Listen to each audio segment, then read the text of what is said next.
All right, session 5, Session 5. A Song of Stars and Spite. I thought it was Songs of Stars and Spite. Yes, that's better because I was going to say that sounds very much like Game of Thrones, which is not what we were going for.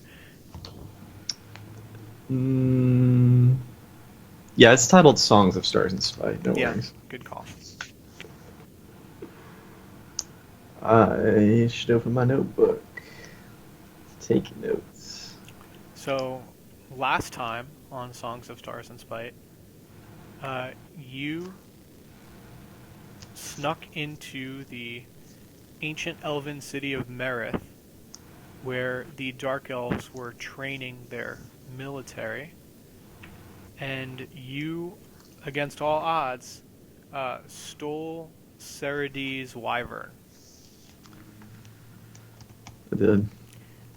and then you Like flew a boss. away, Like an leaving elven boss. yeah, like an elven boss. And then you flew away, leaving only broken spider promises in your wake. The spider's gonna be mad. And then you burned up some prisoners And some and orcs. some orcs, and you flew south with tears drying on your face. I did. My elven face. Mm-hmm. Elven tears drying on your elven face. Mm-hmm. Like So starlight in the morning dew. let's say you're looking at the map, right? Yeah. So you're flying south through the Vale. So let's say you're like here. Hang on. Let me zoom out. Click again. Ping. Well, we ended on the top of a mountain last time. Oh, we did. Oh, that's Mhm. right. I forgot. You made camp. I made camp. I Yeah. did. So you flew all the way down like here Yeah, I was to trying the to clear anger. Shadowspires.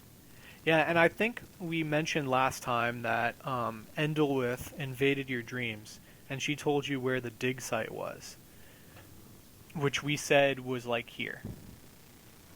Yep. Yeah, and the caldera right there. Hang on. Right. How do you? There we go. A large volcanic crater, typically one formed by a major eruption, leading to the collapse of the mouth of the volcano. We said they've dammed up this little river Oh, okay, cool. that they're digging within the caldera of the volcano.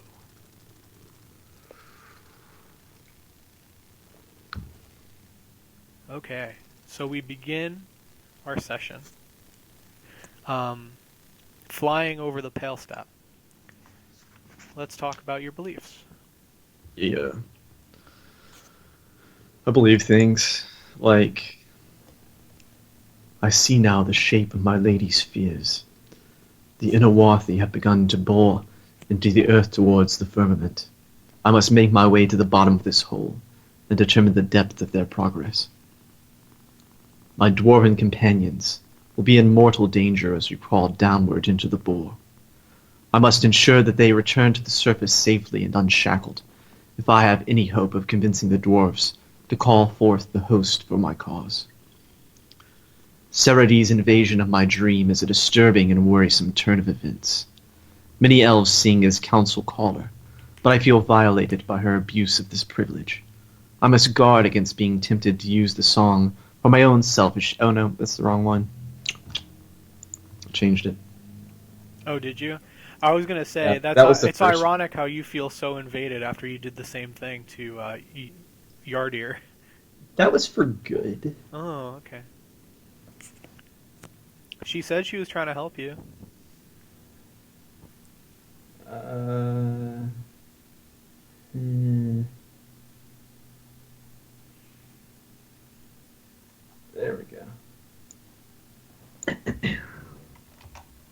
It's actually this one. Ah, Noth- Is that the one you prepped for? yeah. I'm, Okay. Nothing I possess is more precious or more powerful than my connection with Laonia. I would never relinquish it. all right. Instincts. Let's see if I still like these. When threatened with violence, counter with words. When I encounter a dark elf, greet them as friend. Never disobey my lady's commands. Hmm. I feel like 1 and 2 can have some overlap, but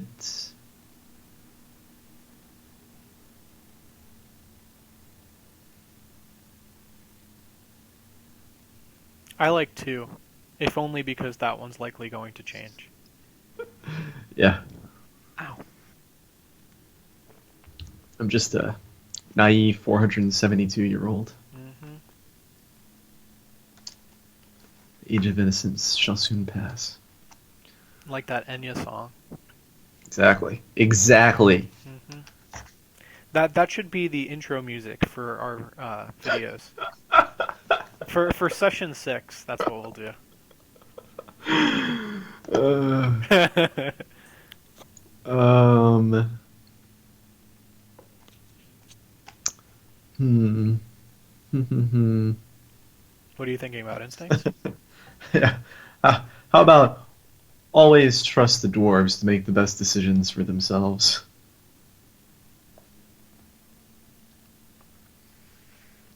Mm, You haven't done that so far. no, I haven't. I don't know. I'm gonna leave it. I don't feel like I know the character well enough yet to That's fine. make a firm change to my beliefs. My character traits are born under the silver stars, fair and statuesque, circumspect, and gray mantle. Mm-hmm. My die traits: essence of the earth, firstborn, grief, keen sight, dreamer, sprinter, and a Call-ons: calm demeanor and organized. That's it. Cool.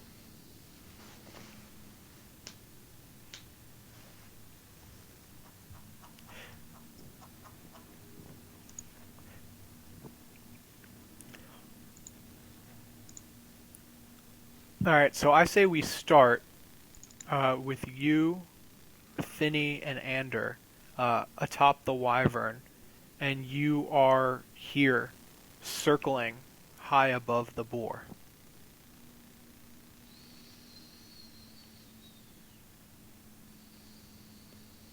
Unless you wanted to explore something beforehand. I'd rather just start in the boar, Okay, right outside of it. that's perfect. Where's the wyvern?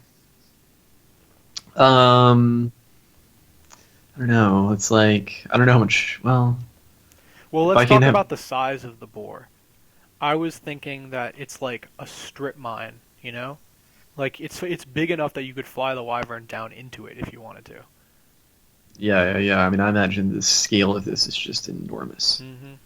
It's like a city. Yeah, like the big holes in the ground where the orcs were digging Yeah, down around the two towers. yeah. I mean, it looks like I think it's big enough that it looks like it could be the opening shot of Pacific Rim 2. Just enormous, like a skyscraper in reverse. Yeah. So what'd you do with the Um, wyvern? I mean, if I can command the wyvern to wait somewhere nearby, Okay. that'd be nice. Yeah, and I But think we had agreed that it could be called from like 5 football fields away. yeah. So I think that I think that we parked the wyvern. You parked it.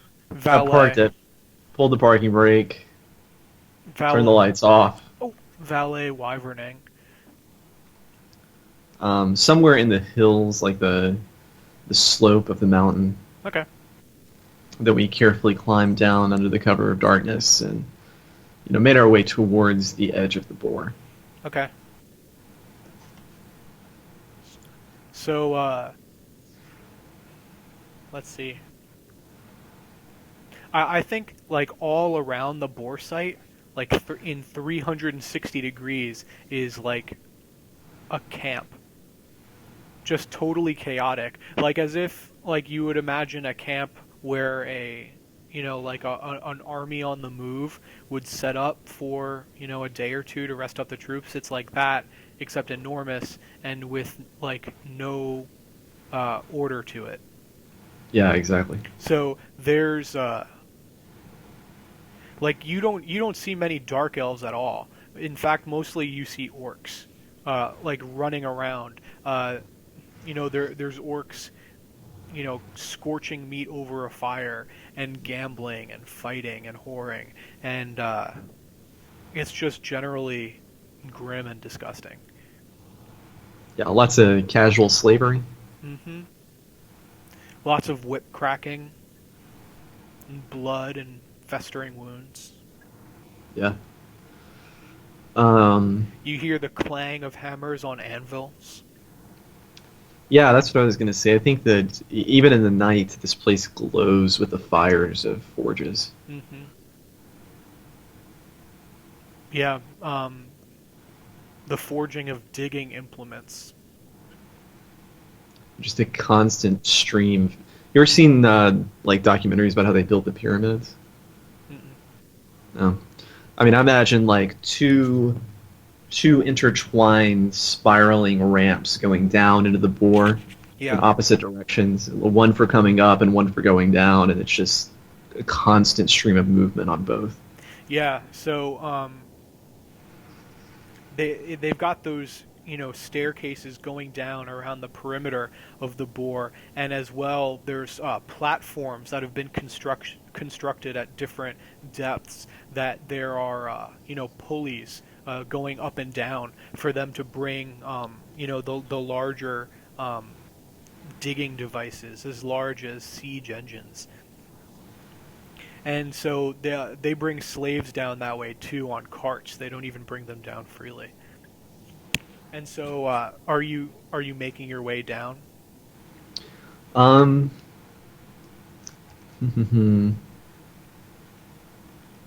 yeah, I think we're gonna try and sneak through the camp. Perhaps I think we have to sneak into the camp and try and gain disguises. This is a sneaking mission, Okay. covert espionage action.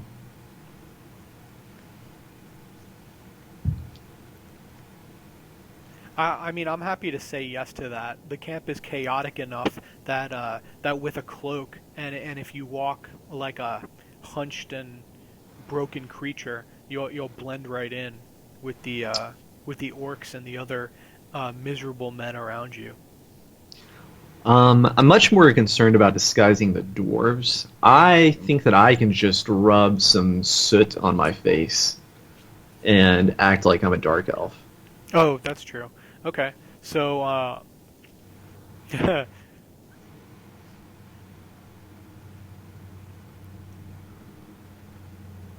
If I find some shackles, I want to convince the dwarves to wear them. Ander says that they can much more convincingly pass as orcs, to which Finney is very disapproving of. Um, yeah, I think I asked. Oh, did you say Phineas disapproving? Oh yeah, he doesn't want to have anything to do with orcs.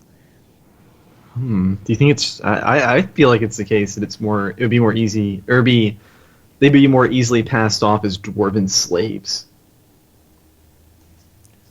I would think that dwarven slaves would stand out because they've been keeping away from the dwarves. I mean, I think that dwarves would stand out, but slaves would not. I think. Well, I don't know. Do you think they? You think they don't have any dwarven slaves? I think if they do, they're rare. Yeah, I agree. Like they're smart enough not to push their luck with the dwarves. Yeah, so I think that me walking around as a dark elf with dwarven slaves is a reasonable cover, but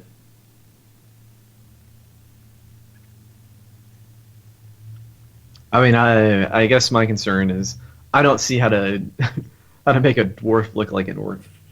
I mean, hobbits passed for orcs. I mean, I don't remember how. I don't remember what the description was. They put on helmets and cloaks, and they carried like black iron weapons. Hmm. Okay, I'm down with that. If I need to throw in for that argument, I will. Because the dwarves are about the same size. Oh, are they? I was imagining the orcs as being as tall as men. I was thinking they were taller than dwarves but shorter than men. Okay, so like a tall orc is 5'6".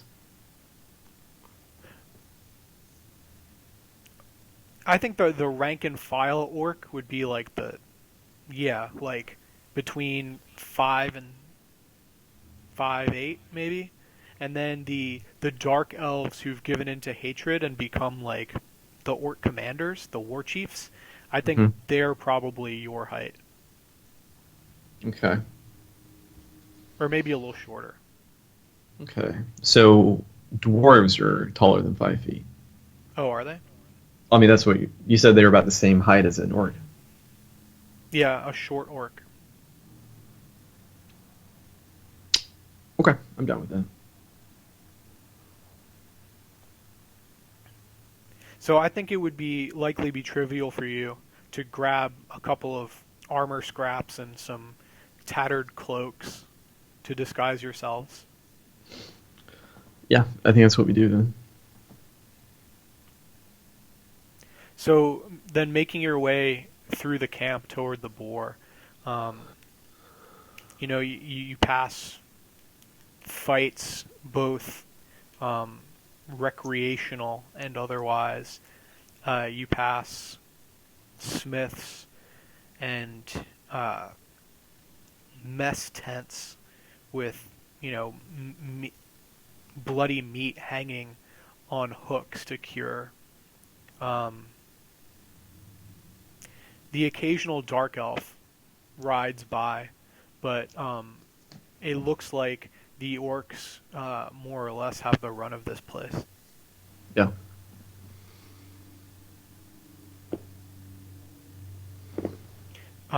As you reach the boar, there's not even anybody guarding it. The only people that go down into the hole are never seen again. So there's no reason to keep anyone from going down there. Okay. As you lean over and see the stairs and perhaps start making your way down, you see that at each of those platforms there is some semblance of a guard to check on who's coming back up. But no one's stopping you from going down. No one's stopping you from going down because no one in their right mind would of their own free will.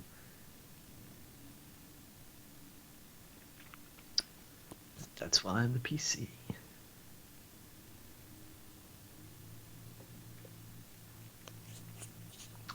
Okay. Well, I look over the edge into the darkness for a moment, and then I turn back towards the dwarves to see how their mental fortitude is serving them.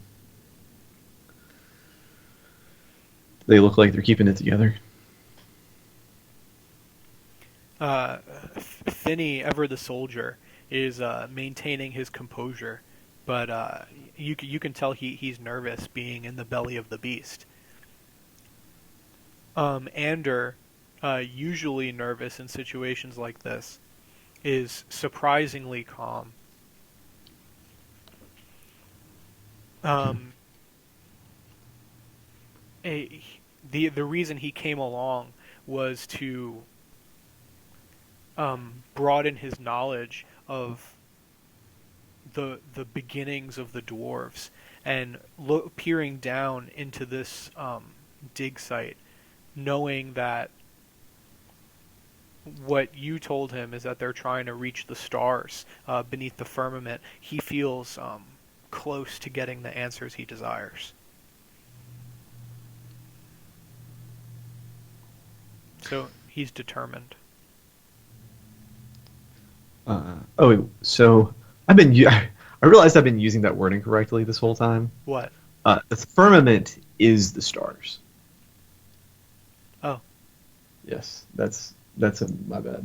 So there's like the Earth, and then if there's this like ethereal barrier, right? And Hmm. then beneath, past the ethereal barrier, is what you're calling the firmament, which I was thinking of as like the sea of chaos. Yeah, let me send you a picture.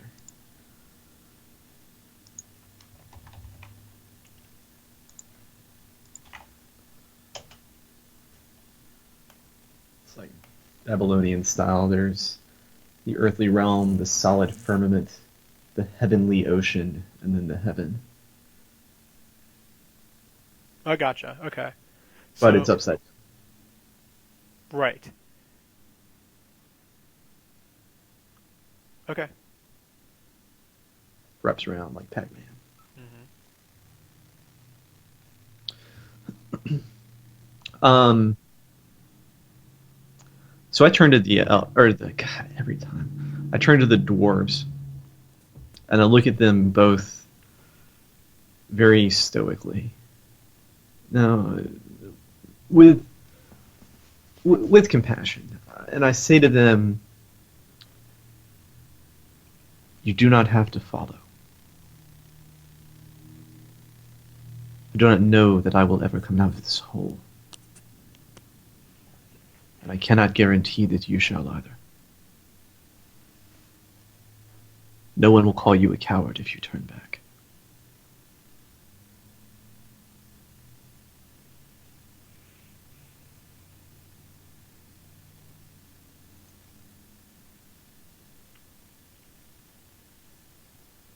Um, Finney says to Ander, he nods, agreeing with you. He says that perhaps they would be better served trying to scout the area and getting a better feel for the forces at play here in this camp.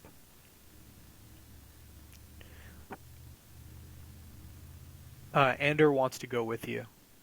He wants to um, see the bottom of the dig. He feels like he has to. Yeah.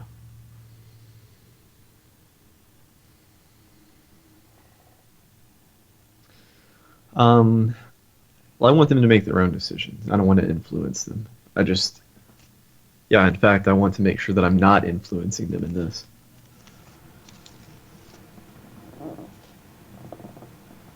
Mm, I'm gonna have to roll a die of fate because Ander wants to go, and Finney doesn't think that their mission is advanced by going down there, but he doesn't want to leave Ander by himself.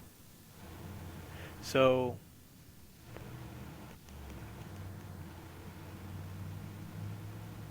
on a 1, they'll split up.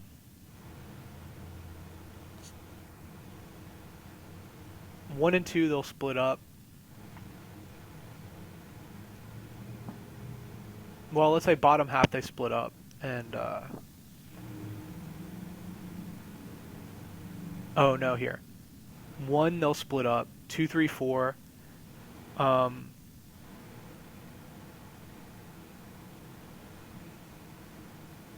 well, where was I going with that?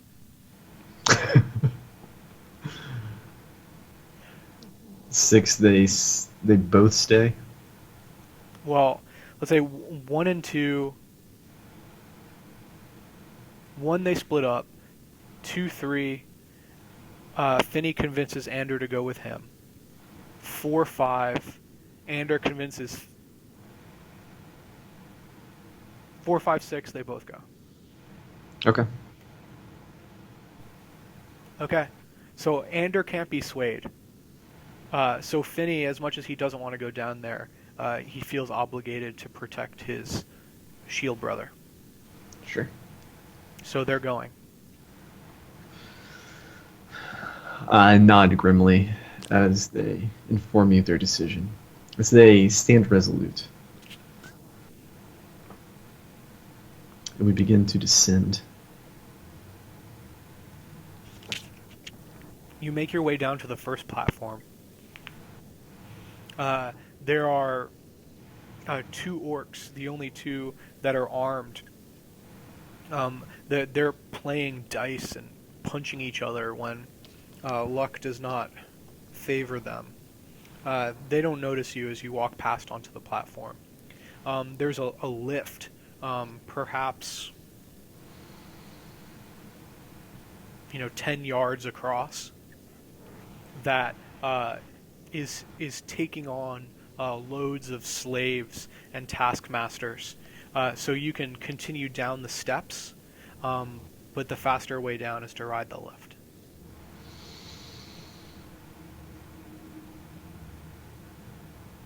Do I see any? You'll let me know if I see any dark elves specifically, right? Hmm. Okay. If there are no dark elves on the lift, then I'll step onto it. Okay, there aren't on the lift. So you step on, and you ride down hundreds of yards into the earth. At the next platform, some of the orcs and slaves uh, depart, more get on, and I assume you just continue riding. Yeah. So the further down you go, the darker it gets, and there are torches everywhere, as well as magical light sources in some places. Uh, Once we're a few hundred feet down, I look up to see if I can see the sky still. The sky from down here is like a point, that you can blot out the sky with your fist. You're pretty deep down, and so at the top, the bore was wide and more roughly hewn. But as you've gotten down to the bottom, it's gotten narrower and narrower, and the sides of the bore are more smooth. Um,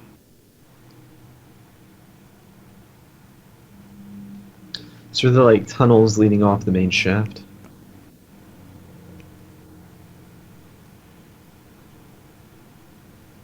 yeah, I suppose there would be for sleeping quarters and such. Yeah. Do I hear the screams of the slaves from every direction?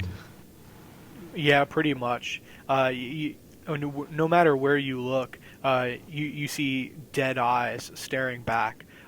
Most slaves have had their resistance worked out of them or whipped out of them. Uh, so where you don't see slaves working and collapsing from exhaustion or throwing themselves into the pit to their deaths, you see orcs pushing slaves around, whipping them, uh, lifting them off the ground, and beating them with their digging instruments. Are these mostly human slaves? Yeah, human and orc. I mean, the chattel dig here as well with the men. Yeah.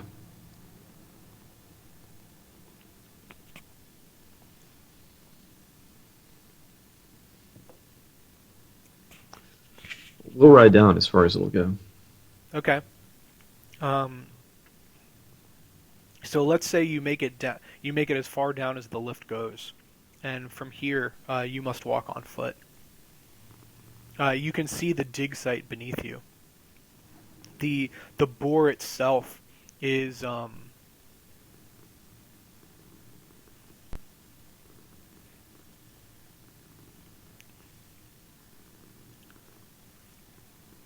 it's a wooden and steel, an engine of wood and steel construction, perhaps 25 or 30 yards tall. You see movement within its frame, and as you walk down the scaffold built around it, you can see that slaves, both man and orc, have to crawl through the inner workings of the machine to operate it from within.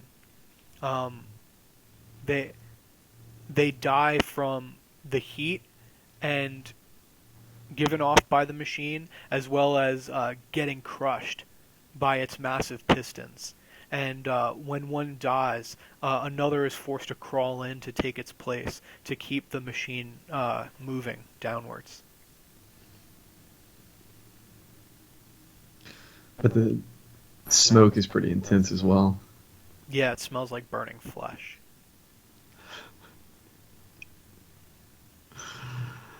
Um,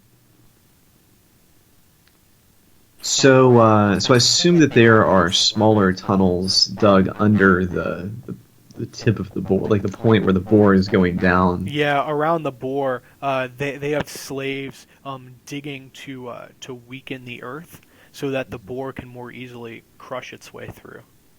Yeah. Um, so how deep are we at this point? Um, I mean, it's taken you so long to go down that you probably can't see the sky because it's nighttime. I mean, are we talking hours to descend? Yeah, probably 2, 3 hours. Yeah. Oh. So where are we now? Uh, so let's say that you're halfway down the the the digging engine, whatever we want to call it. Okay. I'd like to venture into the tunnels around it, and I want to go as far down as I can. Assume that there are, uh, what would be the word here? Not expeditionary, but uh, scouting or surveying tunnels that they've dug to make sure they're going in the right direction. That's where I want to go. Is the lowest point, far below the bore itself, even. Okay.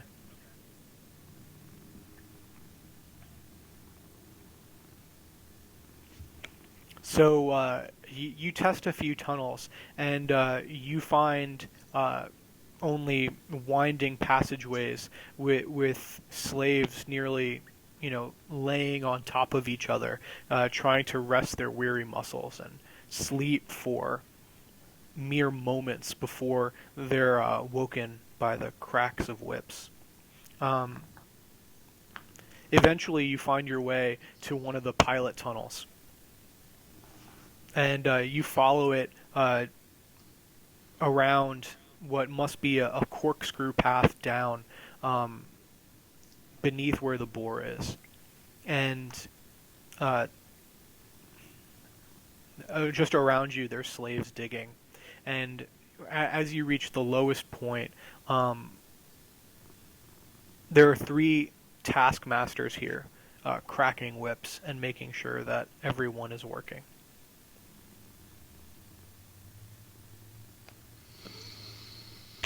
Hmm. Okay. The air is thick and stifling. Um, with so much sediment in the air, you can't help but cough and try to use your mantle to filter as best you can.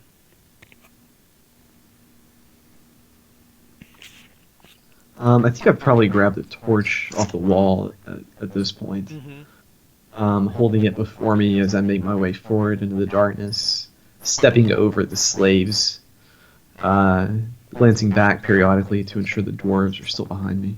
The dwarves follow closely. The slaves, many of them do not even note your passage. The few that do look up at you with dark, sunken eyes, covered in soot, barely recognizable.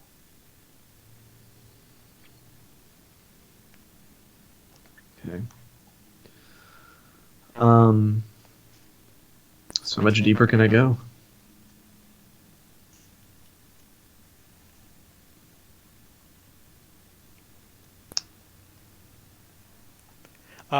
Not much further. let's say that you come to a chamber that's fairly round. It's rough hewn here, and looking up, you can see pilot holes, perhaps the width of an arm span, have been dug, so you can see the tip of the bore above you. Um, you know, maybe 150 feet above. And where you stand here, looking down, you can see that the ground has been uh, cracked and pulled away in some places, and beneath there's a an icy sheen that's flat and not rough and jagged like the stone around it. Okay, so I've been down and put my hand against this strange rock. Ander does too, and you feel a warmth coming from it, and as you put your hand down against it, a slight vibration.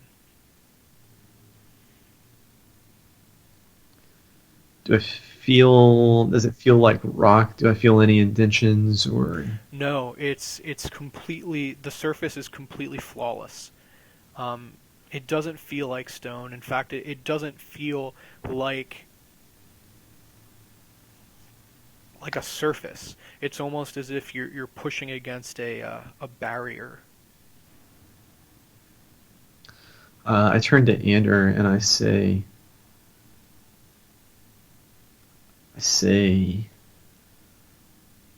what is this, Master Starhole?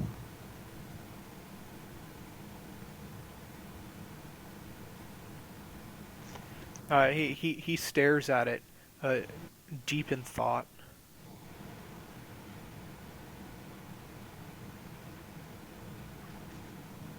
He he says that um,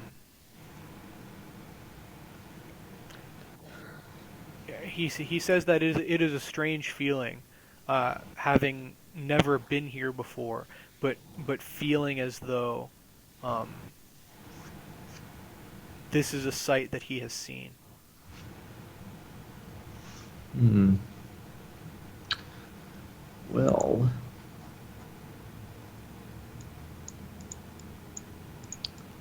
He says that there's much research to be done. I'd like to. My intent is to establish exactly what this is. And I have ancient and obscure history. I'd like to see if perhaps I've read something about this in one of the great Elven libraries or Okay, somewhere else. it's pretty ancient. And obscure. Perfect for my skill. Mm.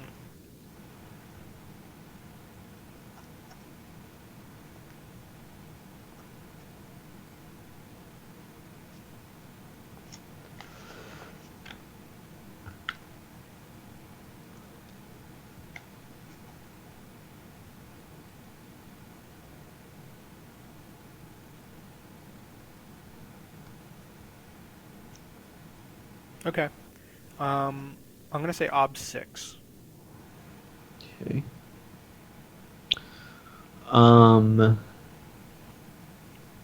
Let's see.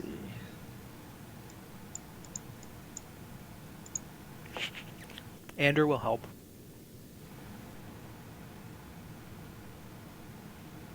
I think I've got. Oh, I didn't put his stats into Roll20 yet, but I can open up his character sheet.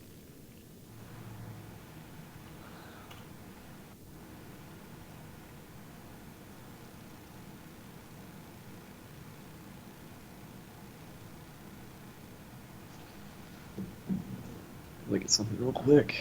Mm-hmm.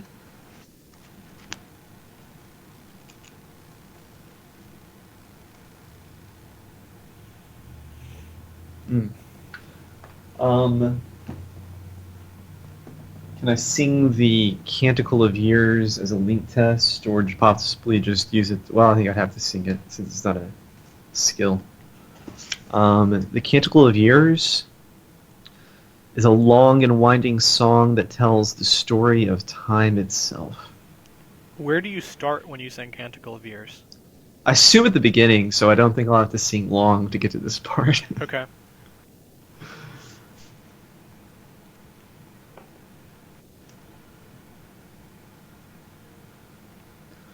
We begin at the beginning When you sing of Canticle of time. Years, do you sing of your experience or just like the collected knowledge of the elves? It says the song that tells the story of time itself. Okay. So I would say that's like legend, right? I don't know. Uh, I mean, I think what it is the. It's not like it's probably not words. You know, it's probably just like the elven imitation of the vibrations of the very essence of time in this reality. So at the beginning, you're probably doing your best to mimic the songs of creation. Yeah, exactly. Okay. All right. So you're going to do that with the intent of what? Gleaning insight into.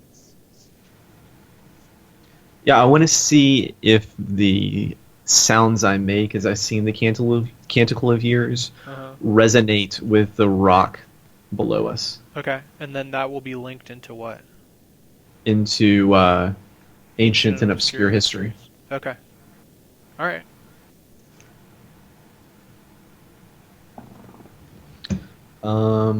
Can I do it carefully? As to what? What What would do you mean? what would carefully achieve for you? Like, as in sing it carefully to ensure that I sing the song correctly. Oh, okay.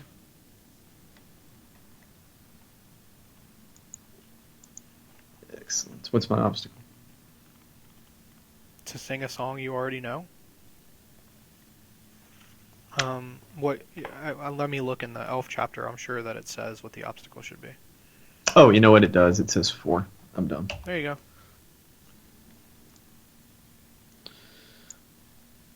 Woo! Okay.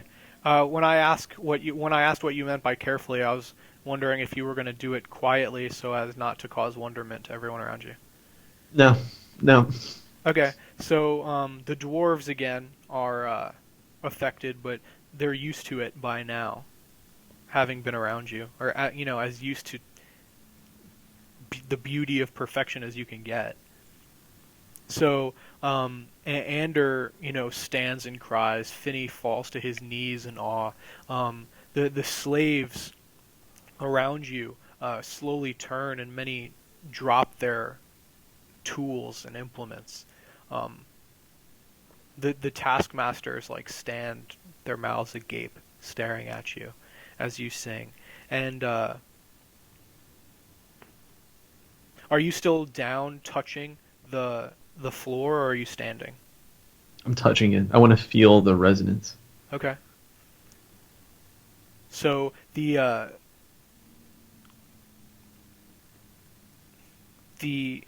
I think I said that it was like icy. It had an icy sheen to it, like a slick blackness. It lightens a little bit, um, growing to like a dull gray, and you feel the vibration under your hand increase in pitch until it matches, and the hum coming from it matches the tenor of your voice. Do I possibly see lightly glowing dwarven runes?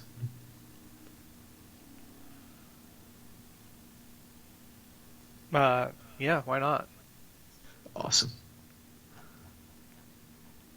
So on your ancient and obscure history, Ander will help with dwarven rune script. Cool. And I don't think I have any forks. I was looking in while I What's get my link test, but what's your intent for this one? my intent is to determine what the hell this is. Okay. And I mean, to make it explicit, I'm trying to complete my belief one here.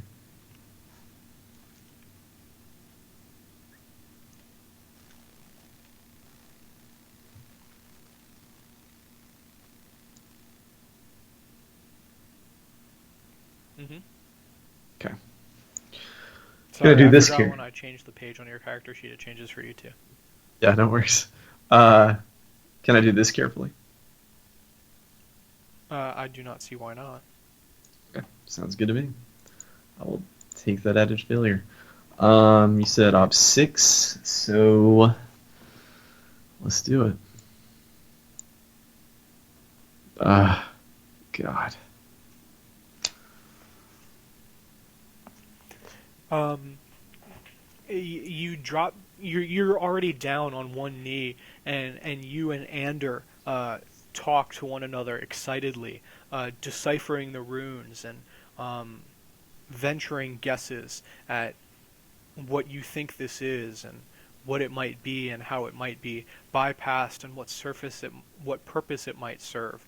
And your conversation is interrupted by slow applause. Do I recognize that applause? No. um, I freeze at the sound of this because I know I've been caught, Hmm. and I fear for my friends. I turn slowly to look over my shoulder at the source of the noise. Um, it is a face that you don't hesitate to identify. Uh, it's Imanthir, your brother.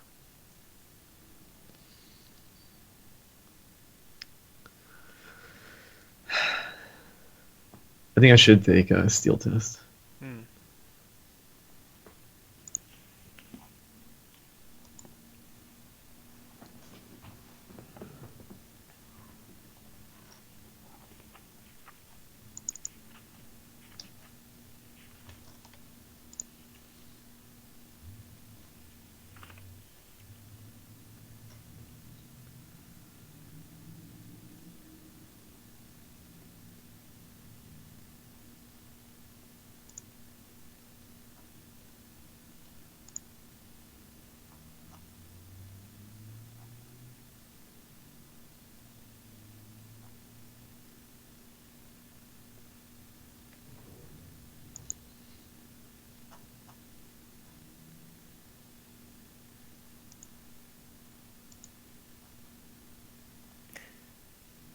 I'm trying to relate to these obstacle examples, trying to see where this would fit in.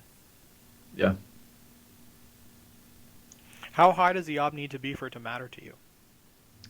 Well, I mean, my steel is 10 and steel is open ended, Oh, so okay. at least like a 7 or an 8.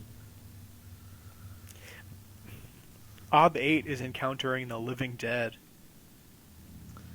Yeah, well, he's kind of like the Living Dead to me. Yeah, I mean, you haven't seen him in centuries. Yeah. So let's say Ob 8. Okay. Sounds fun. I added one modifier because I'm with my companions. Yeah, sure.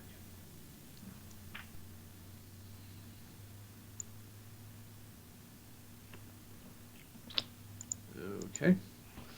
Did not take it. Do it again. Oh, damn. First time for Oh. everything. I freeze. So you freeze for an amount of time equal to your hesitation. It's equal to the obstacle minus my successes, my margin of failure. 4 heartbeats. Oh, okay.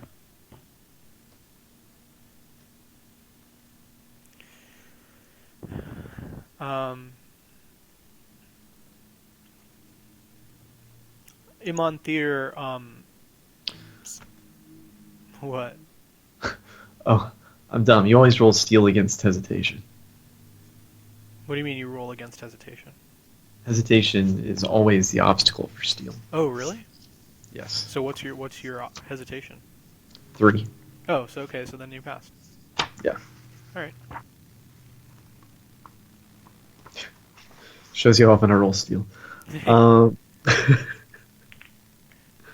So Imanthir uh, is standing in a relaxed pose, smiling at you, and he holds his arms wide, and he says, "Welcome, brother." and I think that Elenith feels the weight of his grief like he hasn't felt it in centuries, since the last age. Because the last time he saw his brother was when their mother died, Hmm. and he weeps as he stands and walks into his brother's arms.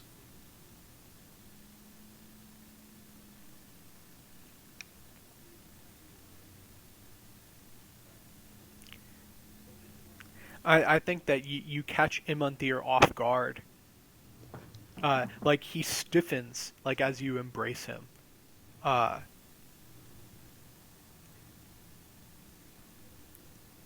he just awkwardly puts his hands like on your shoulders. And I say in Elvish, brother.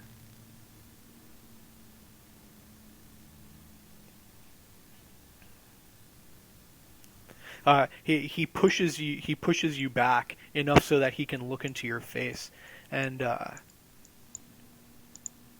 he says that it is good to see you. The years have not changed you much. And I look at his face and I see how he is changed, darkened, probably. His skin is duskier. Perhaps his eyes. What color are elven eyes? Like silver? Yeah, I think the color of starlight. Perhaps his eyes have dimmed to like a lavender.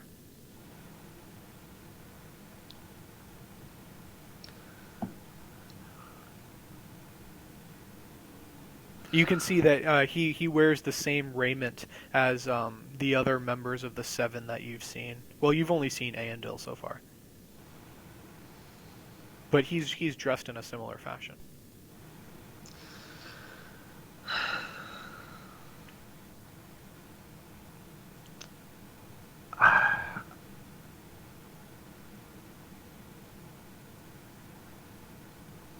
I say, what, what has become of you?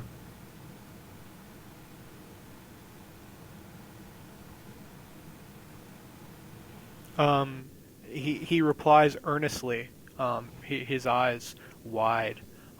He says that he is doing good work, uh, doing what he must. Um, he cocks his head as he asks the question. You've come to join us. I shake my head. No. And I say to him earnestly, I promised, Father, that I would bring you to the west, Imanthir. Uh, Come with me. his smile twists into a sneer, and he says,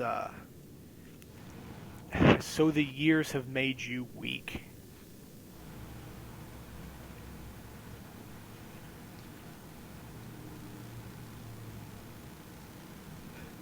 The years have made me wise.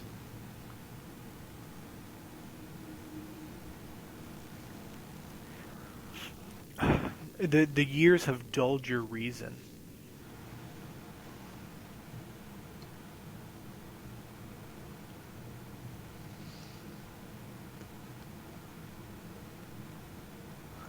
We were fools before, and I have come to right that wrong.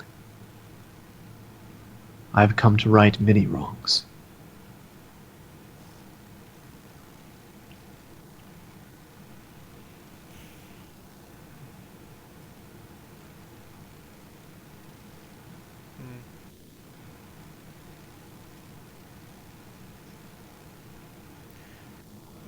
So what have you come to do, Ilinith?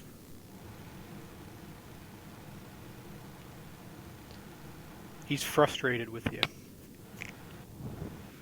I turn my gaze upward towards the boar, and I say, I have come to stop this foolishness. And I sweep my hand across the chamber. I have come to free these people. And then I put my hand on his shoulder, and I have come to free you from your grief. He rolls his eyes. He says that these people will be free of their burdens soon enough, and they will be better off for it. That that there's nothing to be had in this world but suffering. I lean closer to his face, and I say, what lies has the shadow told you? He pushes you back, and he looks at you now through narrowed eyes. He asks, "What kind of life is it you live, Ilinith?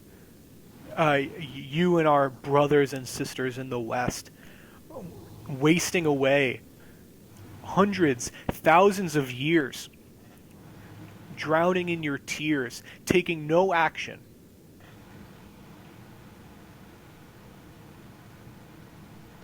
There is no action to take, my brother. We are all subject to the will of Soros. Saros. Saros with an E? Yeah, not George Soros. Oh, you're right. Uh, he, Imanthir says that that he cares little for the will of a creator that would that would fill a world with broken creatures and sit back while they decay and stumble into nothingness. And I shake my head. No, brother, you do not understand. We discovered it, the truth of it, in the West. Saros is not a god.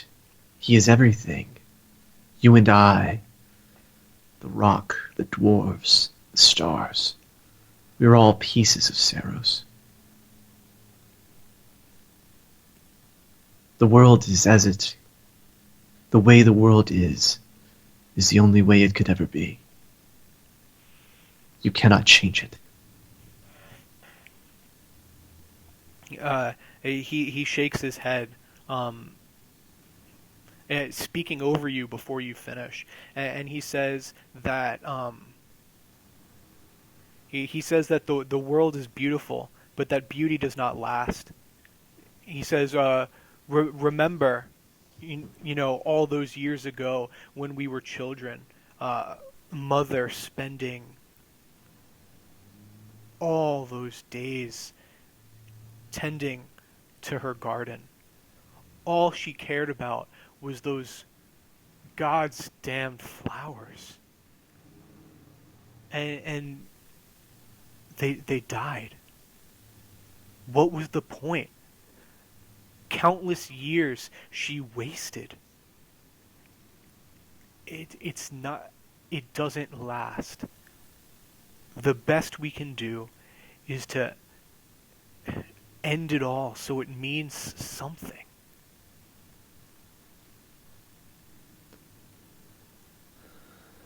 Yeah, I think that gets to Ilinith. And he takes his hand from Imanthir's shoulder and looks at the ground and says, and were mother's years wasted when she sacrificed them to save us?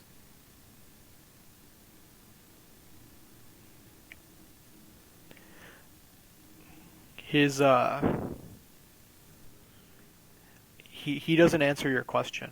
Instead, he launches into an attack on who's your father? Hmm. Like, your born in the Etharch's court, so I assume that he's relatively high up in Elven society. Yeah,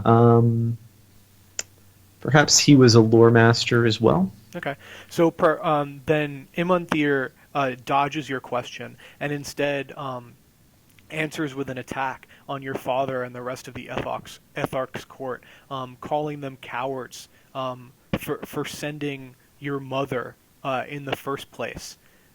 He says that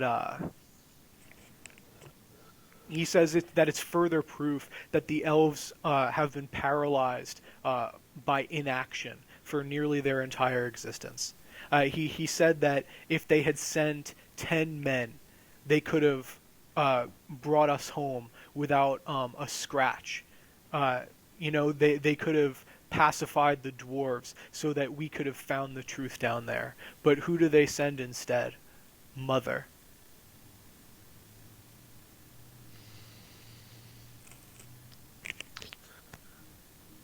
You know it's true. Every time you open your mouth to talk, he spits out something else. Now he's just like pacing and ranting.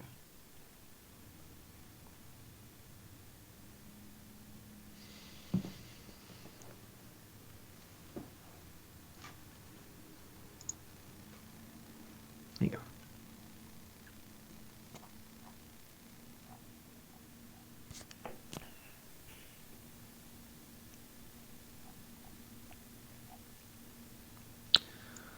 Hmm.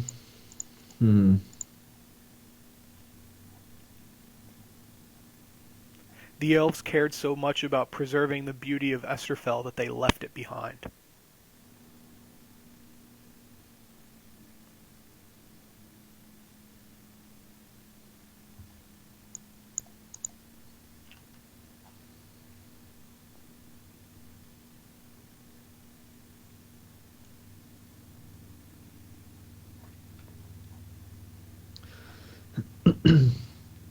Can I try to calm him down? Sure. Okay.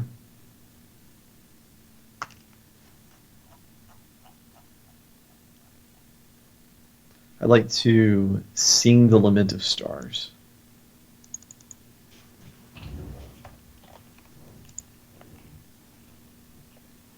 What does Lament of Stars do? Let me see.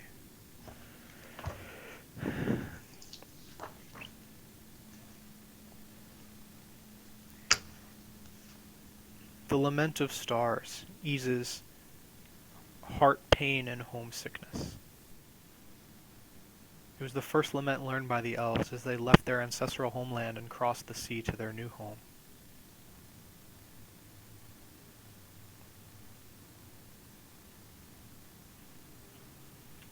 The ob is equal to your grief? Yep. Well, it's equal to. I'm not If sure I was what singing it it is. if I was singing it for myself, it would be equal to the whatever grief obstacle I was trying to overcome for the session. Oh, it obeys the rules of laments. So I forgot there's a section on that. Yeah. Laments Here mitigating grief. I want to sing it against his spite and fail. Okay. I mean, And definitely gonna fail. he's going to sing Cut of the Quickened Mind in response.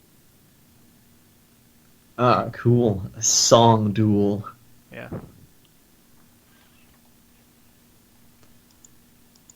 Just like when I met the devil at the crossroads. Well, Cut of the Quickened Mind doesn't necessarily make sense.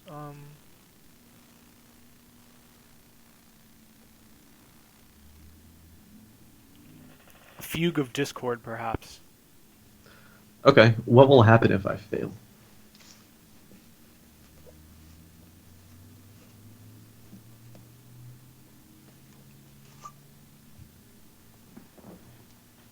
Okay, so if you succeed, you calm him down and he shuts up so you can talk to him.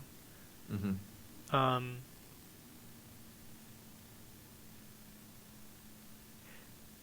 if you fail, um,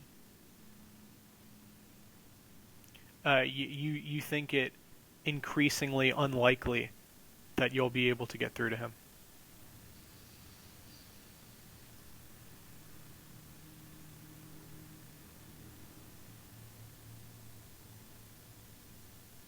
Could the failure be harsher? I'd like a harsh failure.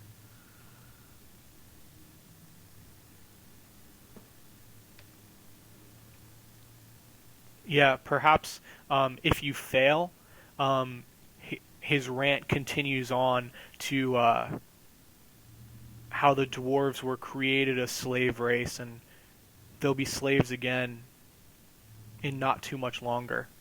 And he, and then the dwarves will have to roll something. How's that? Mm, No? how about he attacks one of the dwarves? Or me? I mean, if I'm trying to calm him down, perhaps he gets to the point of frothing rage. Okay. Yeah, perhaps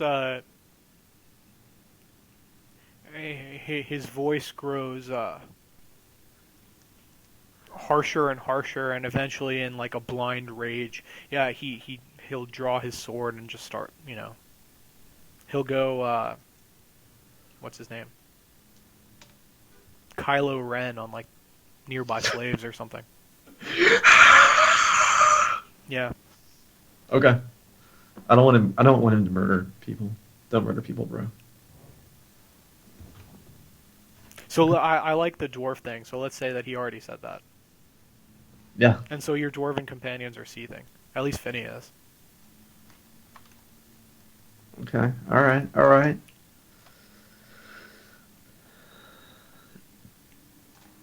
You ready to roll? Yeah. What is the song he's singing? He's singing Fugue of Discord. Okay. Let's do it. Oh. Hmm. Nice.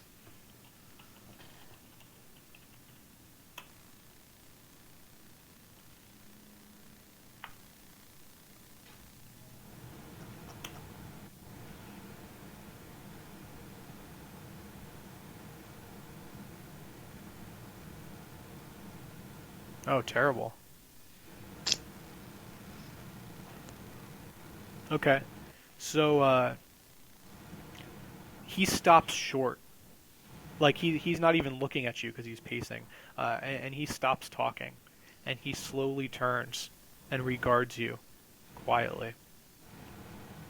Now, so I think the song I'm singing is like an like a melodic description of the West and of the peace that the elves have found there, the tranquility of the air and the sky and the water, of the days that we spend considering the world and the future and Hmm. how it relates to the past. And I think I include him in this song as if he was there already.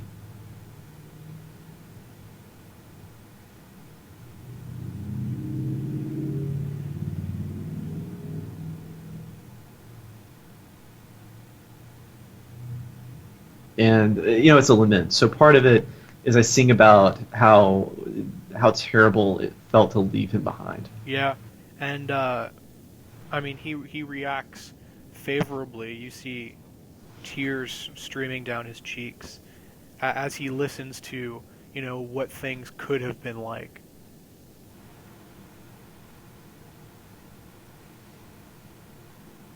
Hmm. Okay. So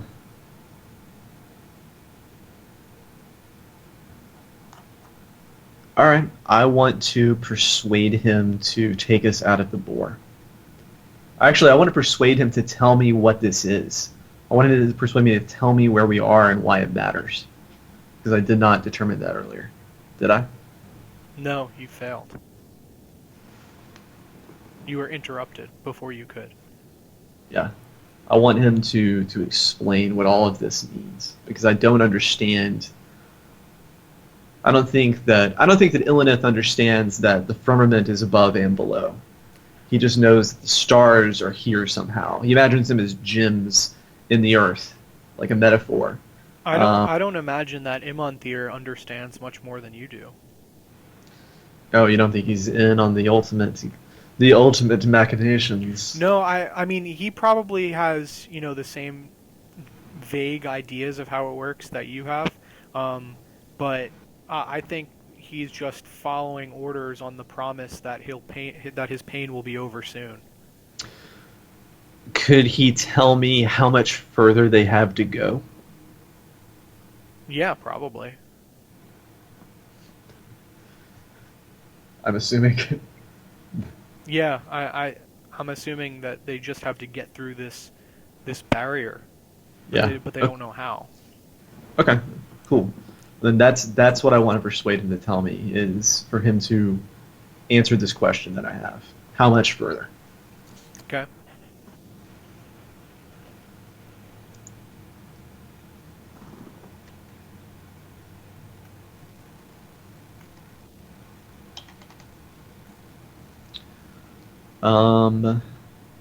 Can I get a modifier because, well, no. The whole reason I'm able to do this at all is because he's calmed down. Well, I guess I'm just rolling. He's not opposing me, right? I'm just rolling against his will. Yeah, I'm just.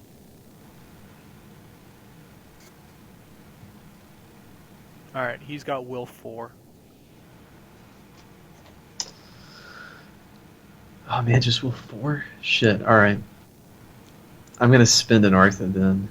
I can't do it carefully, can I? Oh, how many life paths? Because he's gonna have as many as you. Yeah, I made his character sheet. Oh, that's right, you did.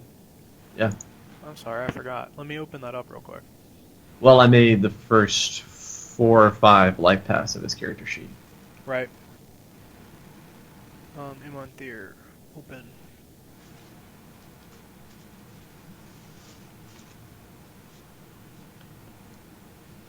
Okay.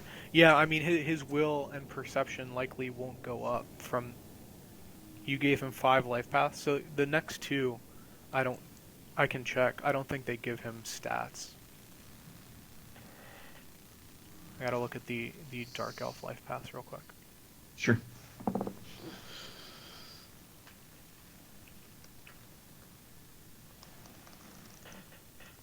He gets 2, so he takes Griever, and then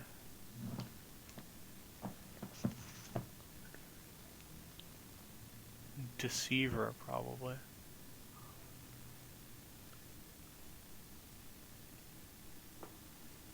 Yeah.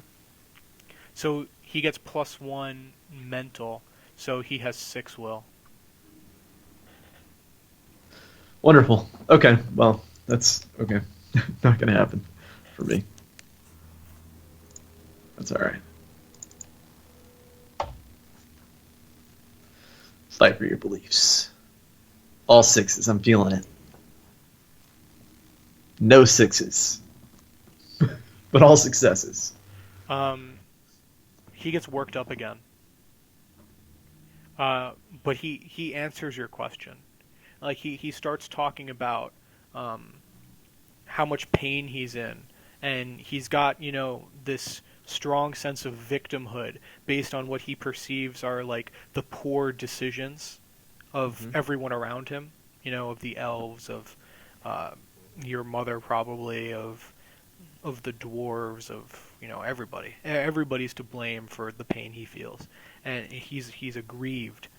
And he tells you, in vague terms of how he met the emperor, and his understanding of how everyone's pain will be over soon, Even you, Ilnith, you won't have to live with to suffer your grief any longer. We're almost done. He walks past you and he stomps on that like exposed section of barrier, and he says that that soon we will find our way beneath this, and our struggles will finally be at an end. But now he's even more worked up than he was before, and he like his litany of his litany of grievances becomes Rhyme of the Unraveler. And let me read what that does. I can't wait. Rhyme Does of it go? the Unraveler is a devilish song that causes havoc around the singer. Knots untie, wax cracks, mortar loosens, threads unwind, and seams unravel. So as he walks around, it's like Dragon Ball Z. It's like pebbles and stones like rise up into the air around him and crumble into dust. The slaves stand in wonderment as the black iron tools that they hold in their hands rust and fall apart. The threads on the taskmaster's whip unravel, becoming useless. Like the dwarves' stolen cloaks, like fall away in tatters.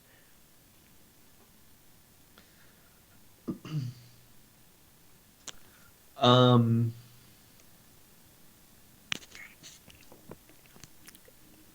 Okay. And he looks at you, eyes burning, and he says, "You will help us, Illinith. It's why you came here." Shake my head. I'm leaving, brother. Come with me.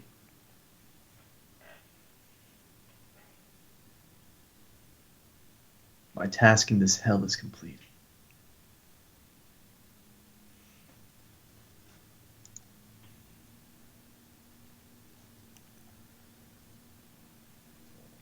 Um,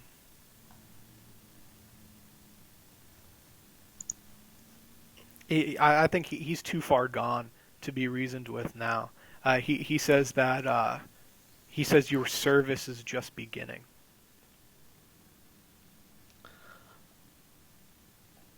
I gather the dwarves and we begin to walk. I begin to push them towards the exit. I turn my back to him. Begin to walk away.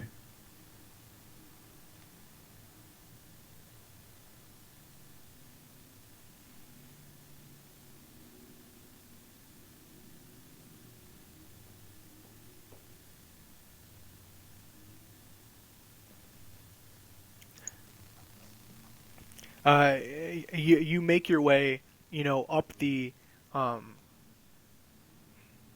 up the tunnels that spider this chamber, and you get back up to where the boar is, like looking down, like his voice echoes behind you, looking down through those, like arm span length holes in the ground. He's still down there in the chamber, and the earth around him is like literally disintegrating, like under the heat of his rage. And he screams up at you that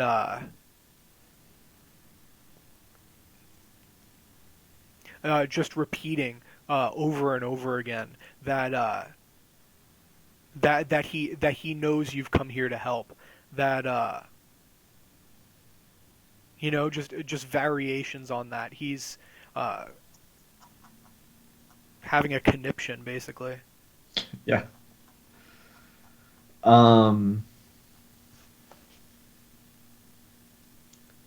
I mean, it tears Illinith apart. You're tearing me apart. Yes, Oh dear. yeah, the song and his rage unravel Illinith's emotions. Ah, He does. He feels like he is abandoning his brother again. But he walks on. he has a duty to Livonia. Hmm.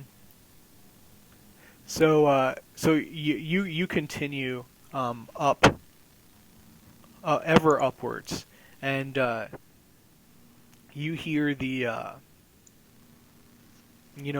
echoes of a dirge behind you as you make your way upwards and away from Imonthir.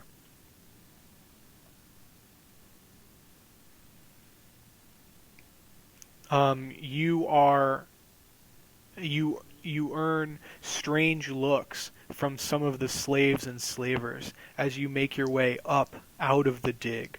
Um, but you see some semblance of recognition uh, pass over some of the taskmasters, and they turn away from you, or they hold their tongues as they're about to yell at you for heading upwards instead of downwards, and you're allowed to pass unmolested. Hmm. Okay. Um, then we pass unmolested.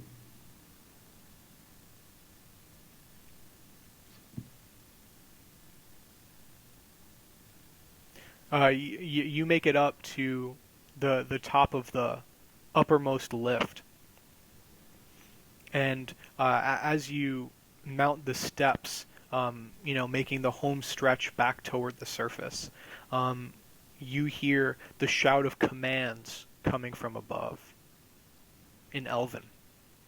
Mm-hmm. Hmm. Well, if I hear Elvin, then I know shit's about to get real. So I tell my companions that they need to conceal themselves.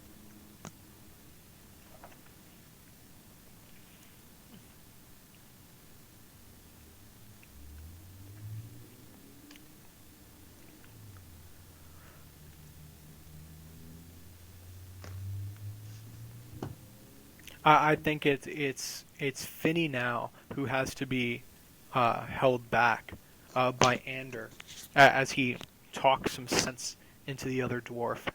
Ander is convinced that the orcs are base creatures. The three of you can fight your way out of here.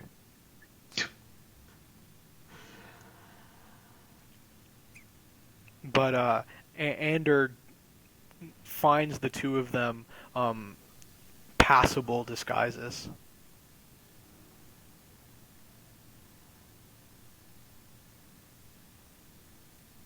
Okay. Um. So, how close are the voices in the Elven? Like just outside the boar. And how close are we to the top of the boar? As close as you want to be. Okay. Well, then we continue upward until we're just on the last ring of the spiral. Okay. And then I'm going to sing Threne of the Chameleon Mm-hmm. and attempt to stealth my way forward from here.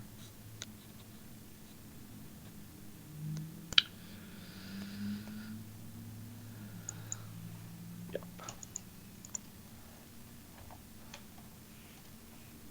Do I need to roll Threne? Yeah. Just making sure. No. How many fate points do I have? Just one. You know what? I'm not going to make the same mistake I've made pretty much every time we've played so far and spend all my fate. I'm gonna hang on to that one, so I'm gonna hang with my failure. That's Okay. my failure. Did you say what is it? Hmm.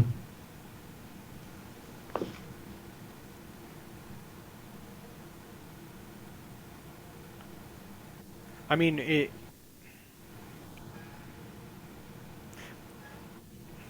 I, I'm not sure how to. Is failure for spellcasting just the same as everything else? Like it's more than just you were not successful in casting your spell because it's like a Yeah. utility spell. Right. Yeah. That's why I ask if I should test, if I should roll for it. Because Oh, if I there's got you. no failure, then I should just get it.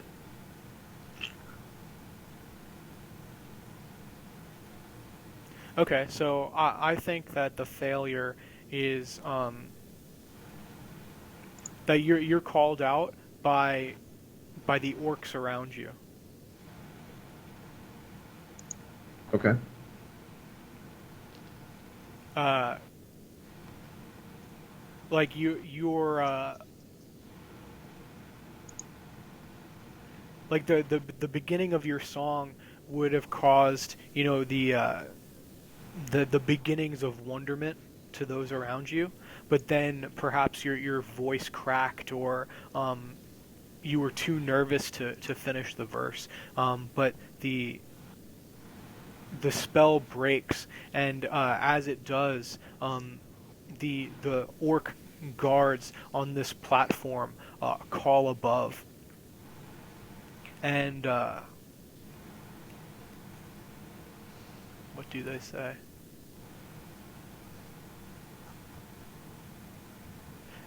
Probably just like elf.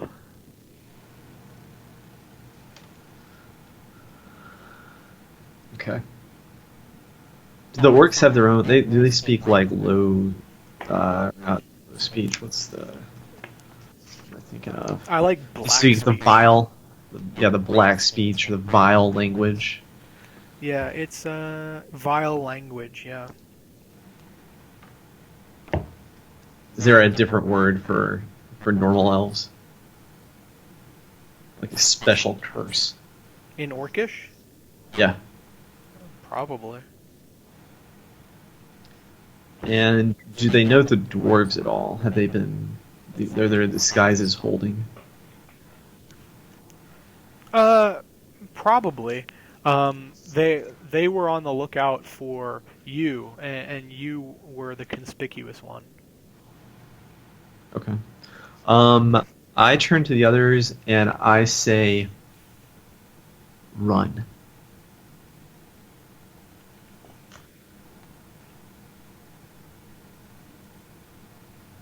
and then we run.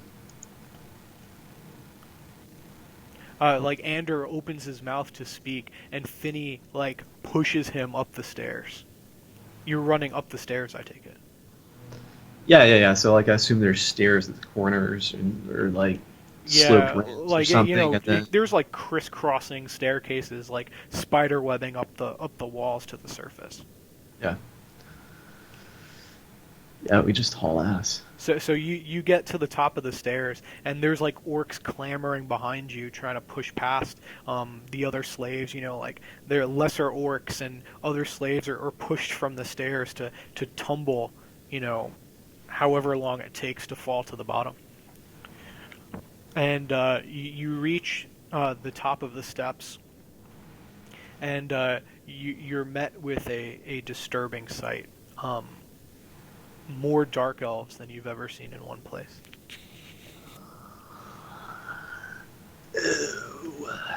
Okay. I There, step there's maybe I don't know, 20 of them. 20. All Yeah, right. and they're spaced out around the dig, perhaps like near all the staircases. Okay. I step forward and I make sure I get this right. I take my sigil in hand Yeah, and it glows dimly with starlight. yeah. And I speak to them all. I say, "Brothers, sisters, I have come here to free you from the slavery that is the Shadow's will."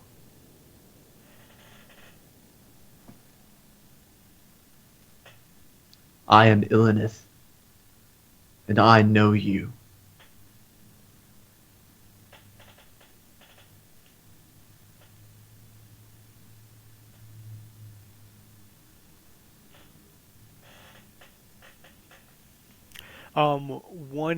One dark elf steps forward. He stands a head above the rest. Can I test oratory? Yes, you may. Success is what? I mean, my intent is to have them not act. I don't believe that I can convince them to. I don't think I'm going to turn them back to elves with a simple speech, but Right. I at least want to give them pause.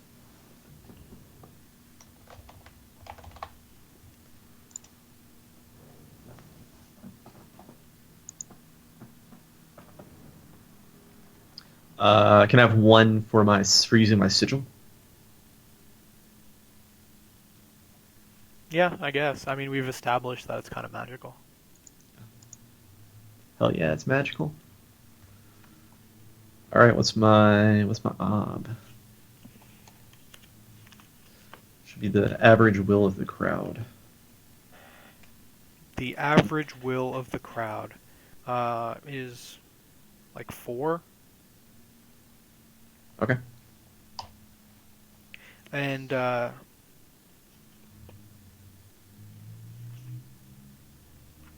maybe +1 because their terrifying commander is here. Okay. So 5.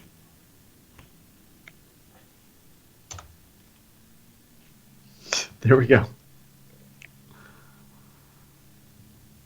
So the tall elf steps forward from behind the ranks, and he barks to his men, "Stand fast." He doesn't even yell it, and his voice carries around the surface of the borehole. Uh, it's like all the orcs have like stopped to take in the event.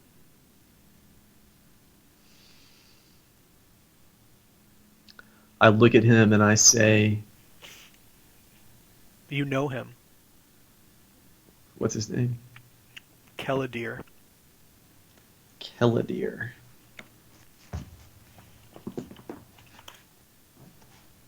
Celadir.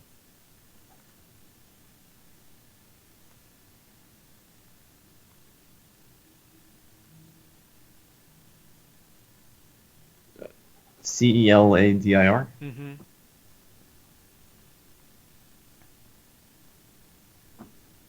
He stands like ramrod straight, and you see the hilt of like a hand and a half sword peeking up over his shoulder.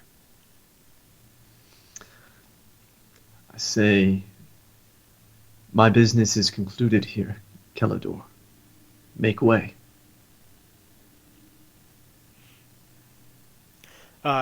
He crosses his arms and says that he says that your stay with us has only begun. And he with one hand, gestures as 2 dark elves move forward from the ranks towards you. I put. Uh,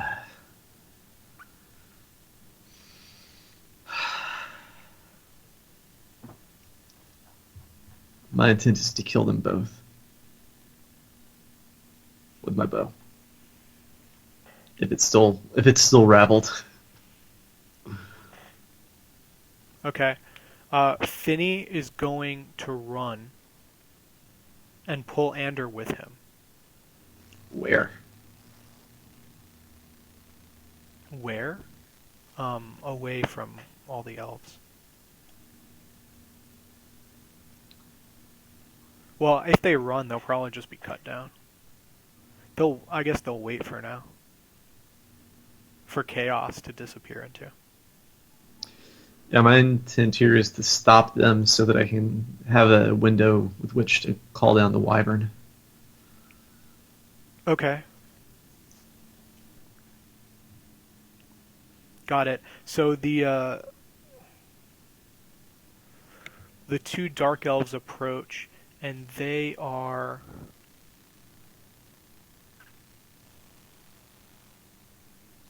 Oh, let me roll for Keladir. He has. Oh wait, I didn't give it to him. Oh. Hold up.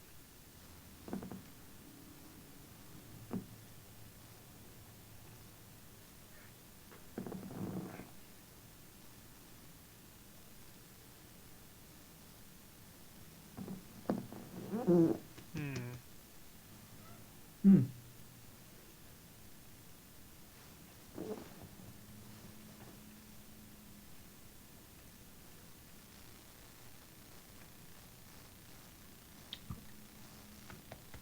I thought I gave him Keen of Terror, but I guess I didn't. I mean, if you want him to have Key to Terror, he's got Key to Terror. That's true. I can break the rules, right? Exactly. Okay. So he's got Keen of Terror, but he's not very good at it.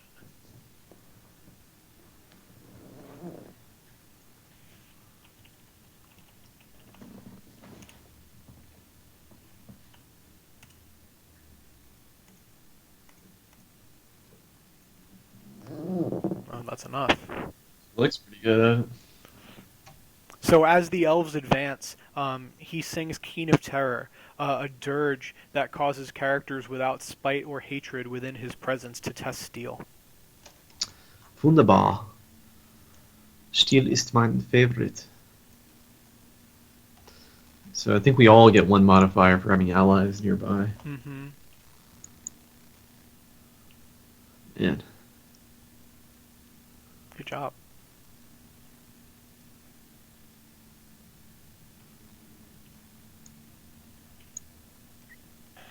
The dwarves.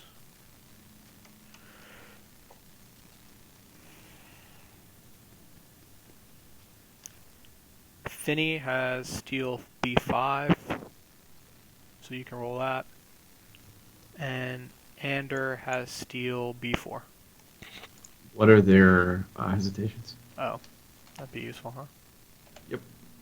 Ander has 7 hesitation, B4 steel. As well as 3? Yep. Holy shit. I did not think that through.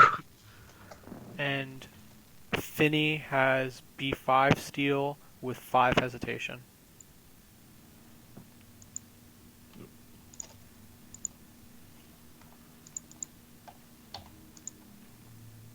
Hmm. Excellent. So Finny is okay, but Ander.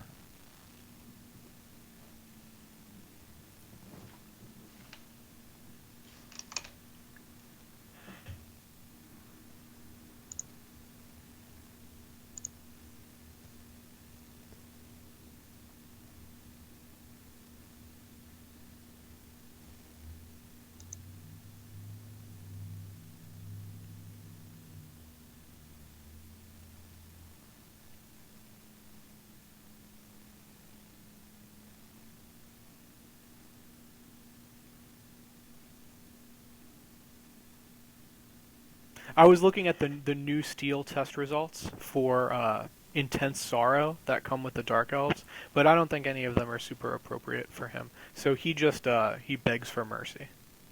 Okay.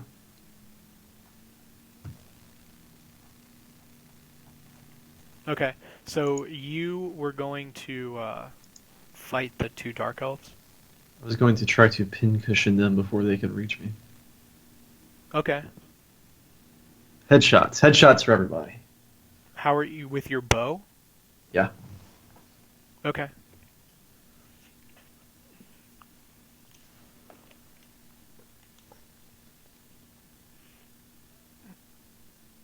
What's the ob for a bow shot again? Is it their agility? It's 2. Oh, it's just 2? That's awesome. Why is that so easy? Ask Luke Crane. I mean, to hit with a sword is 1. But I mean, you can add, conditional obstacle modifiers I like, gotcha. oh, they're running. I mean, they're not, but I guess I'm so used to rolling against like some defense, like their reflexes or something. Yeah. I mean, if my intent here is to kill, what I usually do is make that test against their health as the obstacle Because you're trying to kill them? because I'm trying to kill them, As opposed to not just just hit not them, it just would be hit them. 2. Right. Okay, I think that's reasonable. Well, So it's, where does it say the ob is 2? Is that under the skill or is it under range and cover? it's in fight. Oh, it's in fight. It's on page 451.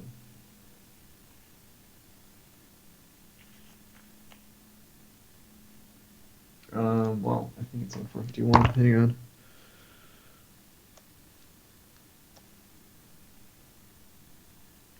Test bow skill against ob 1 plus disadvantage for vying for position, wounds, and other appropriate conditions. Right. It's on 2 with a crossbow. That's right. Yeah.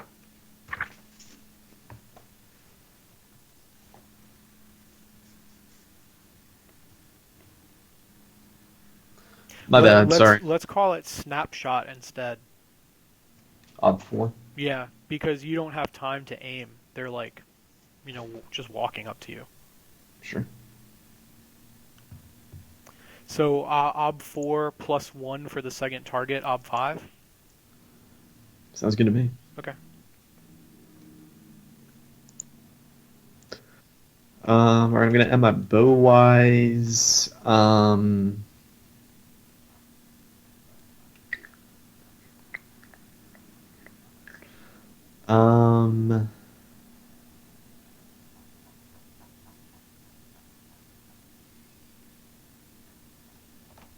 I don't know. I think that's it. Oh yeah.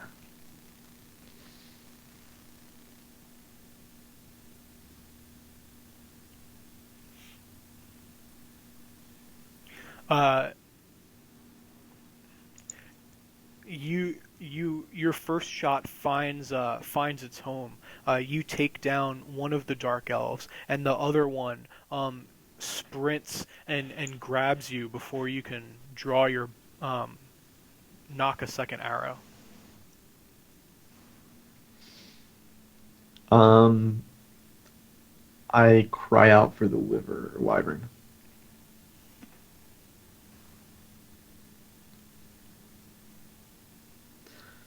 With the intent for it to land before us and disrupt all of this.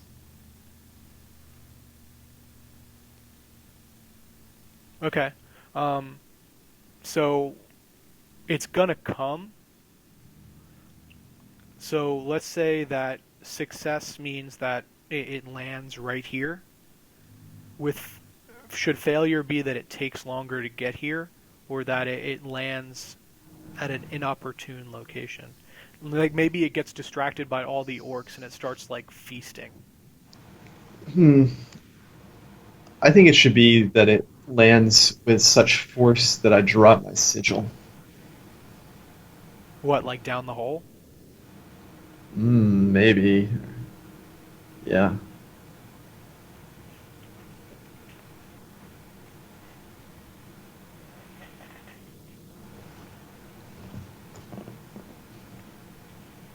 Well, your intent is for it to land somewhere to leave you in a position to get away. Yeah.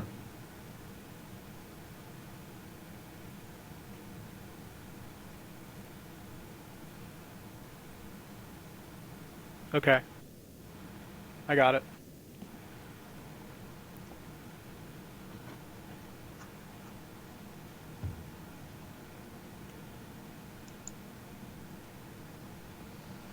Where's the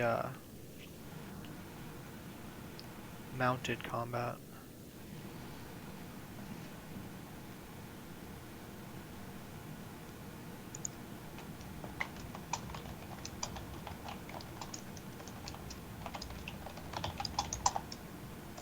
Here we go.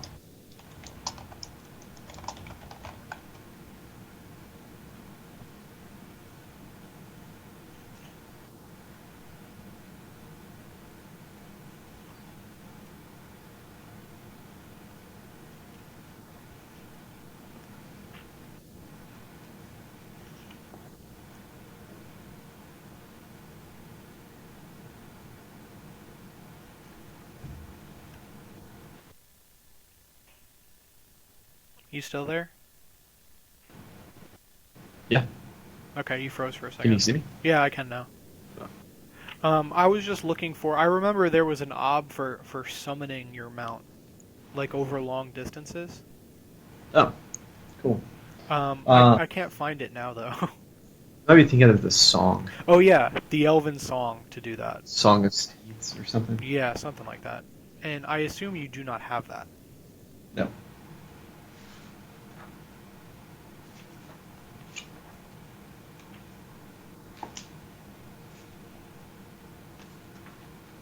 Lay of the horse. That's it. Will of the Horse. The ob is the horse's will, which I think what we said last time was uh, the wyvern's will was 5, and you had to exceed that when you first tamed it, but after that, giving it commands would be like ob 2. Yeah, that is exactly what we said. Okay, so Oh, then, giving it commands within its nature. yes. So you can call to your mount over great distances. Uh, so let's say like 100 yards is ob 2 plus. Oh, distance for calling is 100 yards plus another 100 yards for each extra success.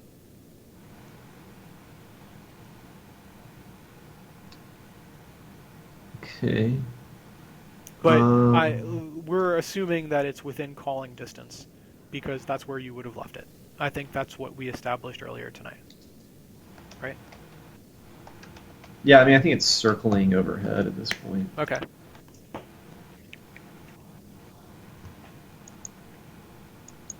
All right, so my ob is 2 then, right? 2. Or is it? Yeah, 2. Okay.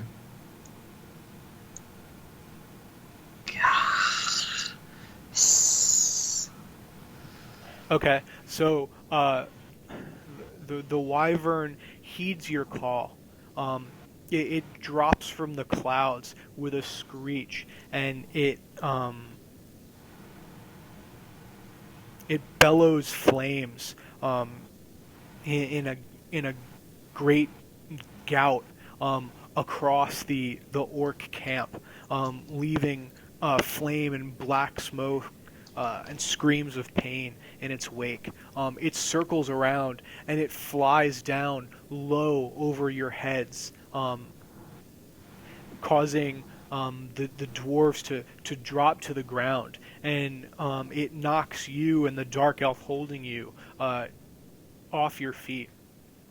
And you wanted to lose your amulet.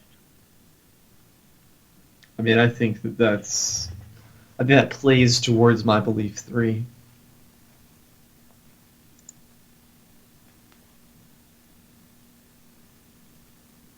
Yes.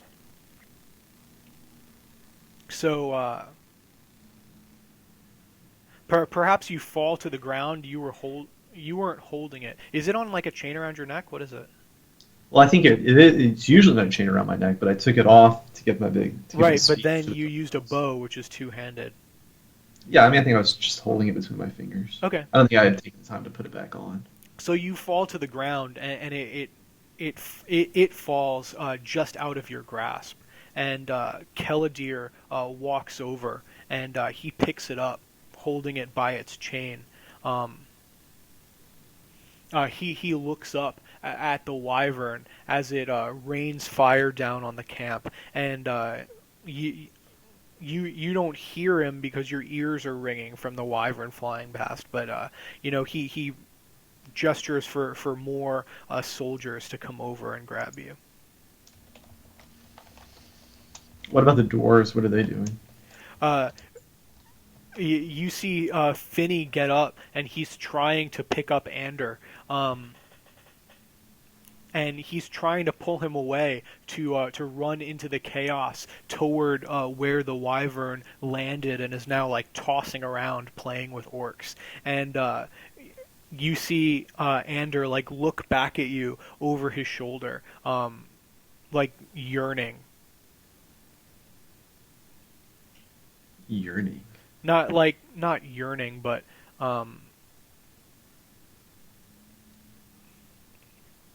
he well he looks back. Finney pulled him up and he starts pulling him along, and Ander left his bag with like all his books and supplies there. Um, he wants to go back for it, but Finney isn't having it. I think this time Finney gets his way. Hmm.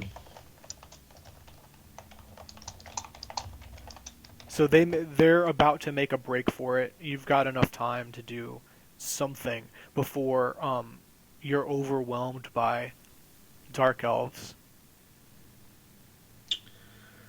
Okay, I tackle Celadir and try to take my amulet back. Or take my sigil back. Okay. So, like he was holding up the sigil to look at it, and he drops his arm to his side, and he turns to bark an order to the soldiers nearby, and like with a surge of strength, the dark elf that was on you like rolls off trying to get up, and you dive forward, like wrapping up Keladir around his waist, and you knock him down, drag him to his knees, and you're fighting to pull the amulet away. Okay.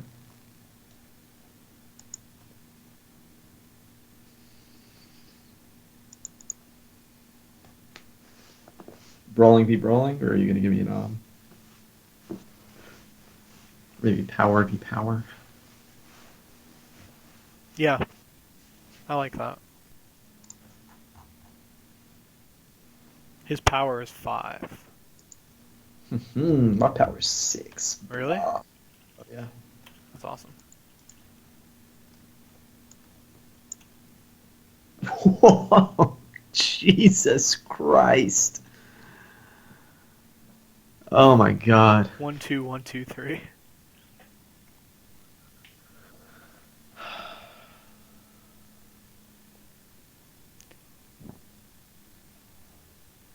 So you grab out and grab the chain and with and try start pulling it away. With his other hand, he grabs the amulet and holds onto it as you just like rip the chain off of it.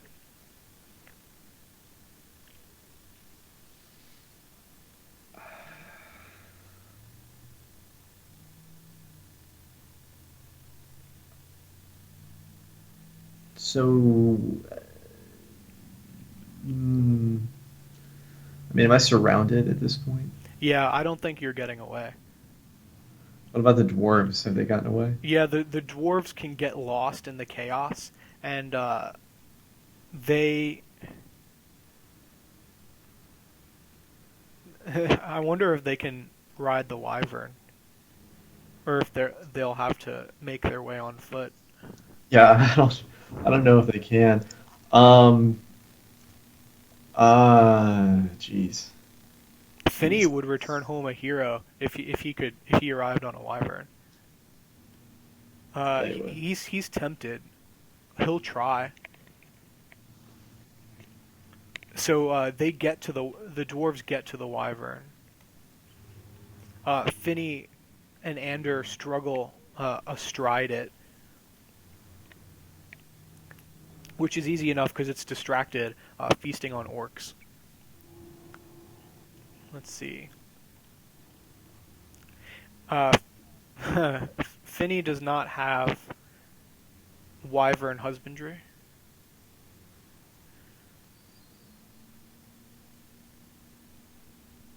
And there's no Well, way. There's no way he could do it because it's ob 5 to tame it, right? Which would be double to ob 10.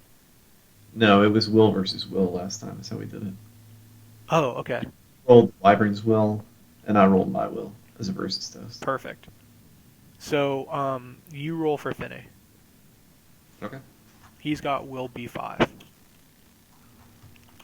So does the wyvern.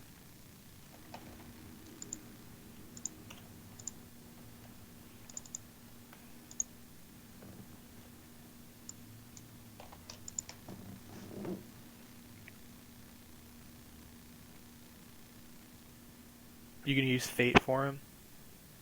Do NPCs get fate? You can give NPCs fate. You can give NPCs any type of Arta. Okay. Um, but I mean, in a versus test, you don't spend your Arta until after you know what the obstacle is. Right. But he knows now. Oh, I thought you were going to roll the Wyvern's will like you did with me. I did. Oh. I rolled 4 successes on 5 dice. Sorry. Sure. If he has a fate point to spend, I'll spend it. Yeah, I'd say they both have fate.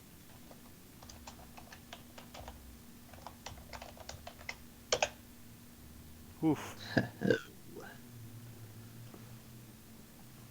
Okay. So Finney successfully commands the wyvern, and so the two of the dwarves can get away among the curses of the orcs and perhaps a couple of black arrows chasing them through the sky.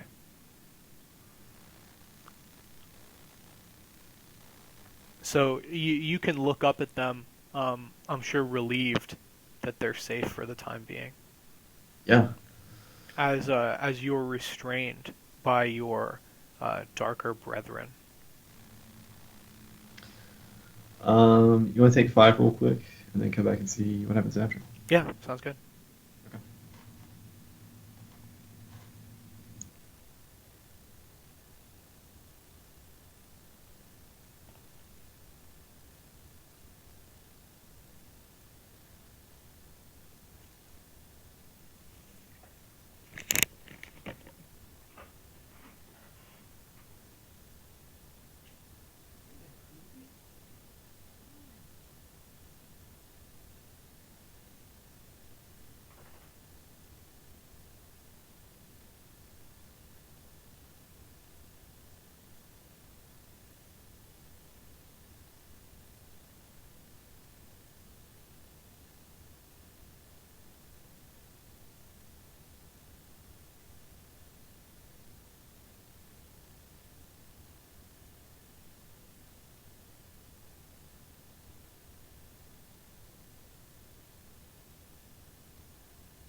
Hello.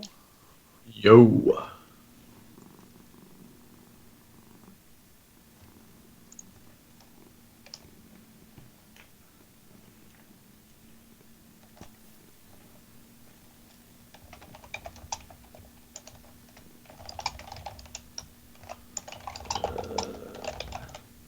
Um. So I'm captured, huh? Yeah, so what do you think? Skip forward in time a little bit? Like an hour? 3 hours? I mean, I think we could. I, I think we can go months or even years if we wanted to. Yeah, I yeah, I mean, just wanted to introduce you to your situation and then we could do that. um, Or we could just talk about your situation and then we'll jump forward X amount of time. I mean, I think. y-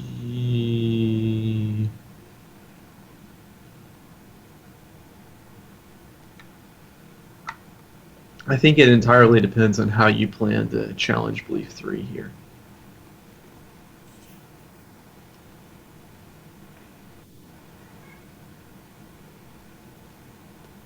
At least I think that's what you're going for, right? That is what I'm going for. So, Keladir and his men likely knock you out. Yeah. And you wake up in a dungeon. Not a dungeon like you started the game in, but perhaps, you're in irons in a room that resembles a library or a laboratory more than a dungeon. And it's dark, and y you hang there for a inordinate, unknown amount of time before you're nearly blinded by torchlight as a figure walks around the room and lights lamps on all the tables, and you find that you're in Aendil's care.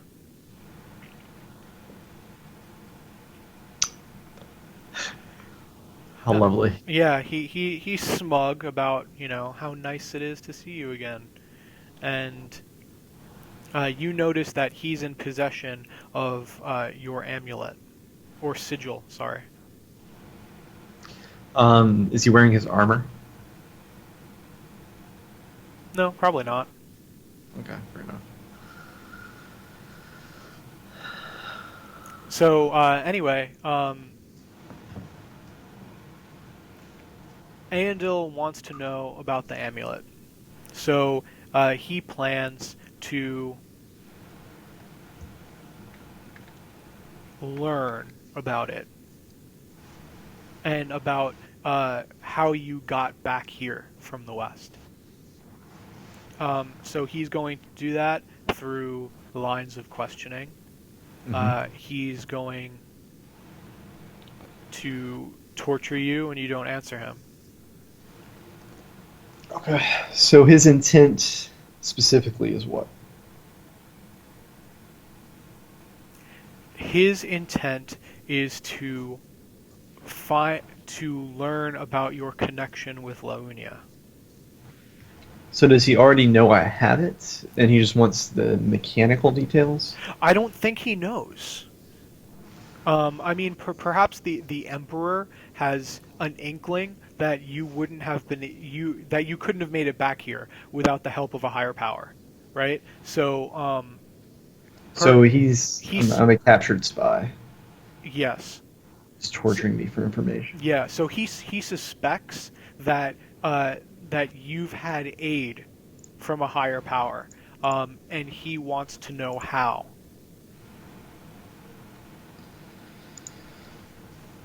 Okay. Well, I would never relinquish my connection with Lunia, literally or figuratively. Right. So, and when threatened with violence, I counter with words. Unfortunately for me. Yeah. So I'm going. If he's going to roll torture against me, I want to. I want to use ugly truth against him and lay out how terrible a person he is and how vile what he's doing is and how twisted he's become and how I want nah, that's not gonna work against him. That doesn't make sense. Andil of all of them seems to be completely not just turned away from the light of the stars, but he relishes the darkness. Yeah, probably.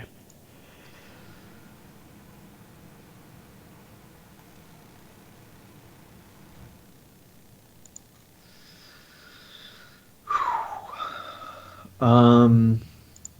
All right, let me think about this.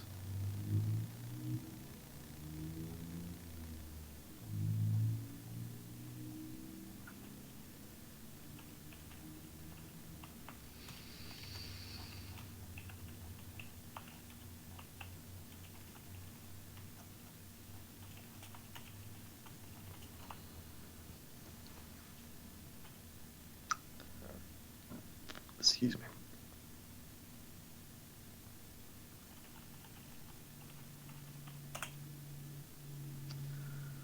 I kind of want to fail this, honestly. How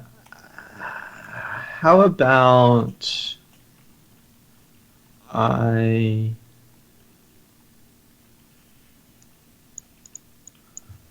Let me look at these songs.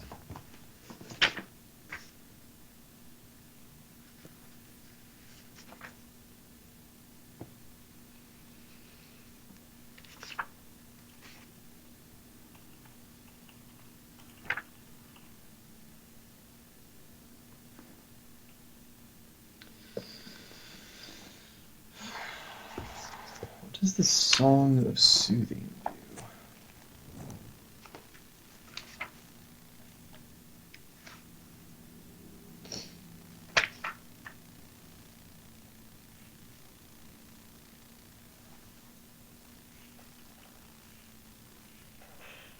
Hmm. Let's see. About the lyric of healing.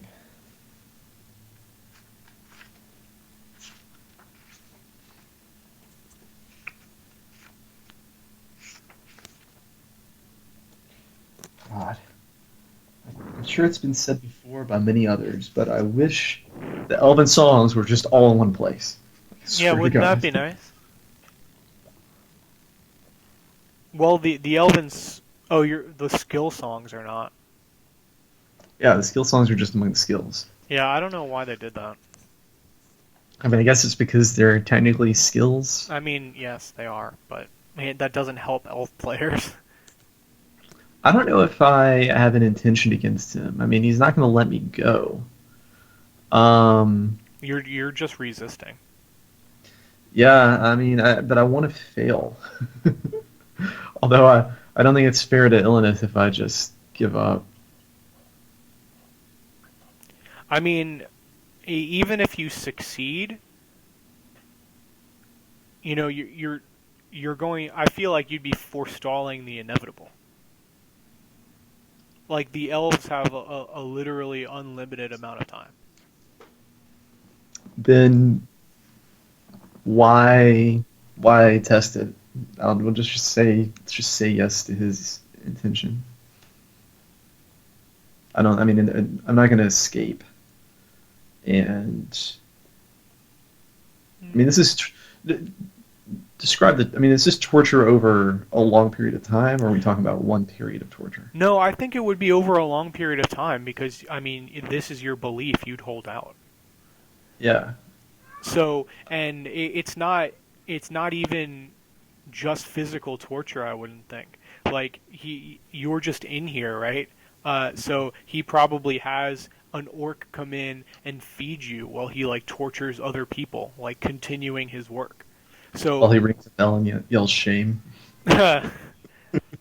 So, he's continuing his experiments in blood magic. Like now that the room is lit up, you see like human and orc bodies alike, strung up and being bled out into buckets so that he's got like blood to work with. He's got like books open, and the ones that he's found to be useless, like he's thrown into or near the room's fire. Um, you see him cast rituals that like you've not heard of before, attempting to consort with dark forces that you've not heard of before. Um, So I don't. I mean, if I'm going to have an intent here, it's going to be to not reveal how I speak to Launya.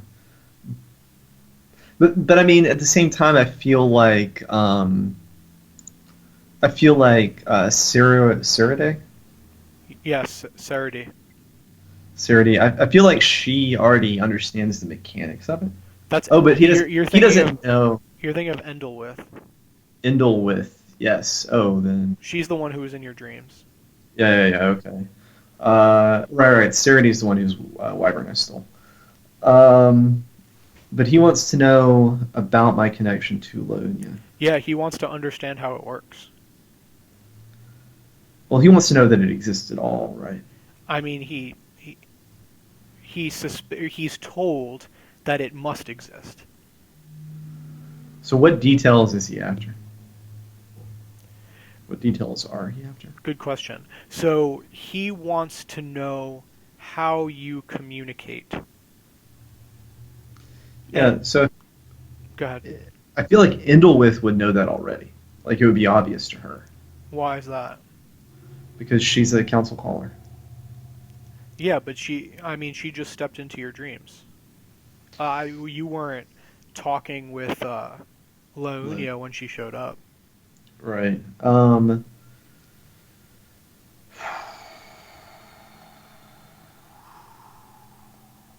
So, like, I don't know what I would get for succeeding here, or what would happen if you failed. Well, I had an idea. So, well, maybe running off what you started with, maybe Endilwith is the one who figured out by getting in your brain with Council Caller that you must have some kind of connection, right? Because she was all up in there. So what the Emperor only suspected, she was able to confirm.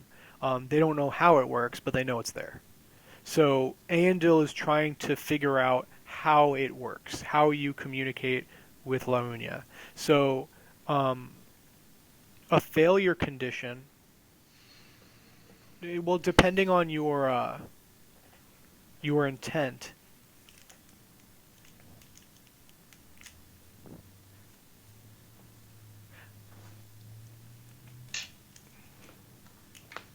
I mean, this is going back to what I was brainstorming the other day, right? Like I was thinking that they would corrupt Launia slowly, and that would be like a doomsday clock because as soon as they did it completely, they'd have what they needed to break through that barrier into the firmament. So I was thinking something along the lines of, if you succeed, you don't give them what they need to know, but still, it's only a matter of time until they figure it out. No, that would be breaking the intent and task. Yeah, I was thinking that what they need to break through to the firmament, to the celestial shore, Yeah. is Launya herself. They need to trap her. Like physically? Yes. Okay.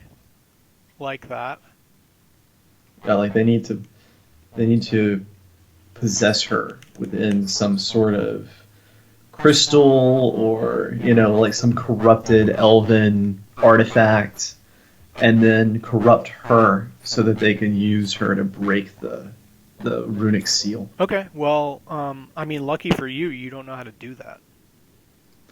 Right, but I am a direct connection to her. We are bound. Yes. So, So what if? I mean, What if Andil just screws with you until Laonia reaches out to connect? so I think that Mm, well, like let me look at my belief. Never relinquish it. Okay, so I think that here are the two conditions that should be relevant to the failure. I think if I fail, then Illinith, Illinith gives it up, right? Like he gives in to the torture, Yes.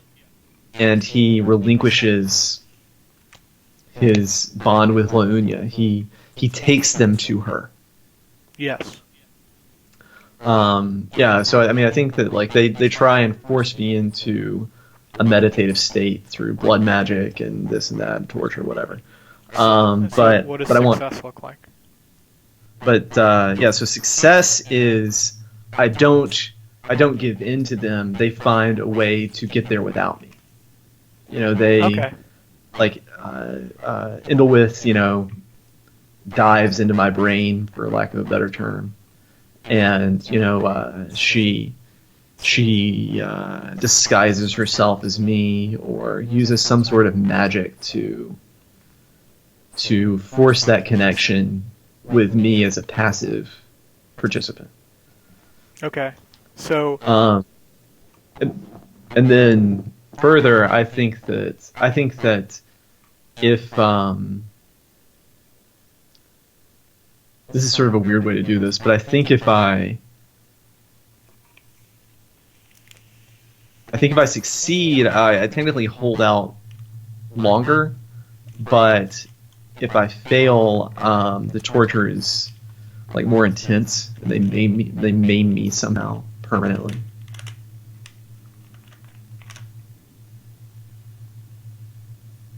okay. But like that's part of the torture skill. Hey, buddy.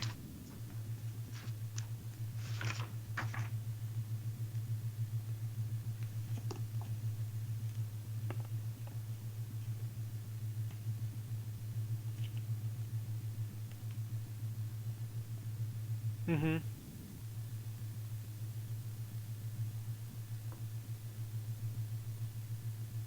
Obstacle is equal to the higher of your will or your fort. Yeah, and the higher the obstacle, the worse the maiming. And my will is 7.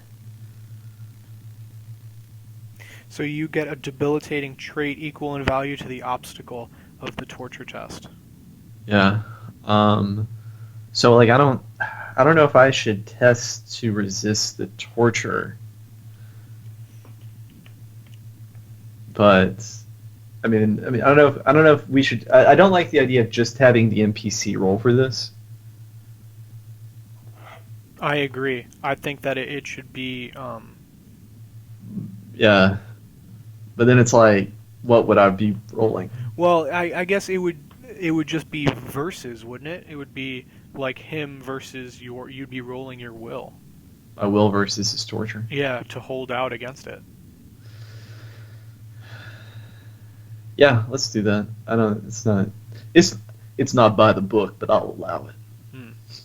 Yeah, I'm I, I, down I with it. like that being active because I mean resisting torture is active. Oh, so you're saying that my criticism of how social tests work in this game is is valid? Yeah. I don't like changing things. Okay, I'm down.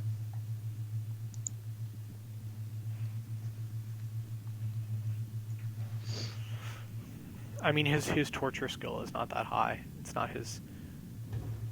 He doesn't torture for information.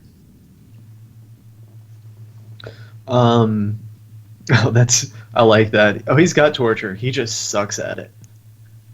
Yeah, because he doesn't care to get information when he's doing it. He's doing it for research or for pleasure. Yeah. Okay, so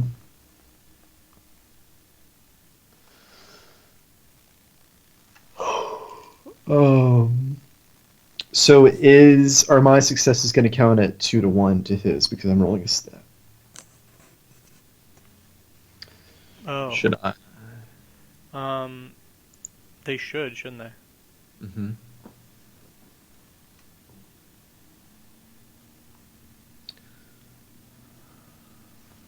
Okay. Should steel be involved somehow? Oh, good question. No, steel's more in the moment. Yeah. Yeah, we said this is long term. Yeah, Okay. this would affect your steel.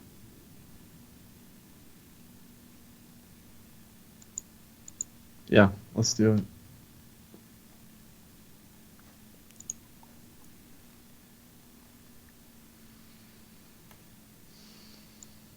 Oh, damn.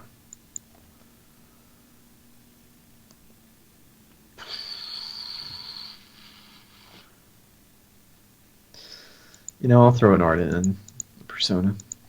I think you should. Yeah. Ah, and no sixes. Nope.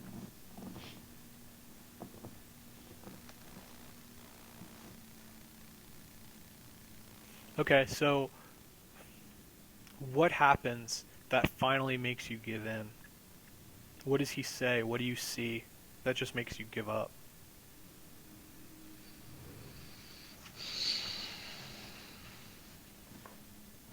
I mean, this whole time you've not been giving him any answers. You've seen him try loads of stuff. Like you've woken up from being beaten unconscious to find a prisoner tied to a chair and their eyes are like glowing yellow as he like holds your sigil up at it and like chants in Elven, and he's like, trying all this stuff that's not working.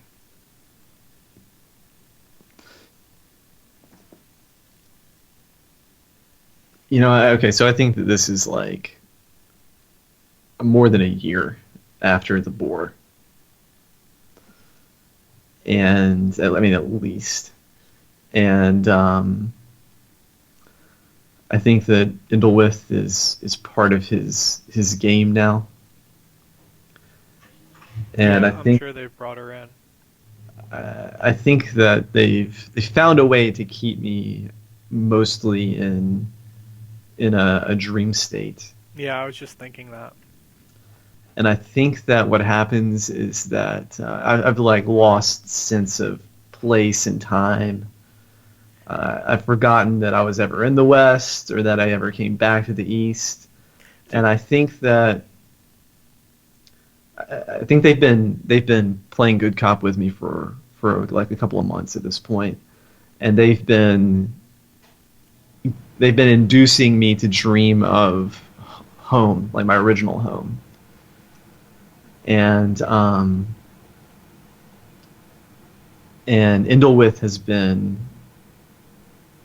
dream glamoring herself as my mother, and so after months of feeling like and believing that I'm at home with my family, um, Aendil like appears in the night and orcs attack us and they begin to torture my mother.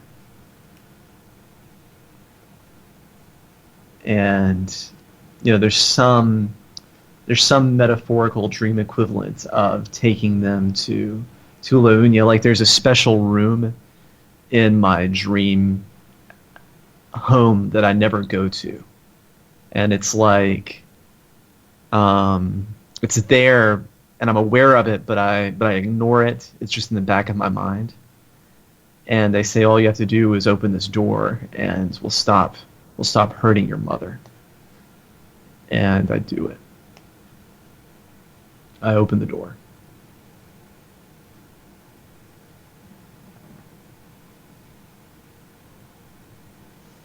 And then as soon as the door is open, the dream is gone, and my mother is Indlewith, and Laonia appears.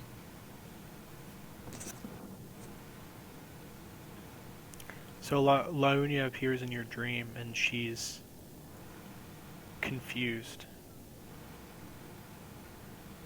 You, she hasn't been able to reach you, and you haven't called to her in all this time, and she hasn't been able to see you.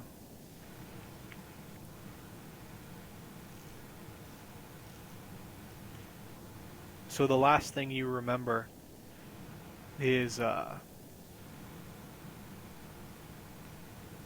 Endilwith, the bonds that were holding her when she was your mother being tortured fall away, and she sits up, and Aendil looks at Leunia and smiles.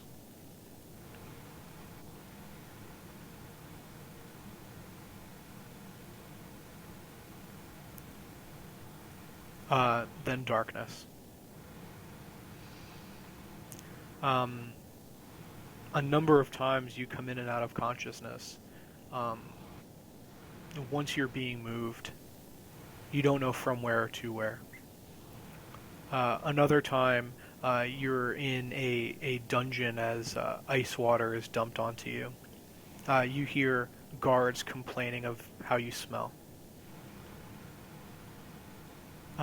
Another time, you can only remember uh, eating greedily, as if, it's been ages since your last meal. This last time, you wake up uh, to the sound of silence. You look around your cell, and you see the night sky through windows on either side of you. The moonlight illuminates it enough to see your surroundings. Uh, you're laying on like a burlap cloth, and you look at the door to your cell, or the gate, and you see um, a female elf standing there watching you.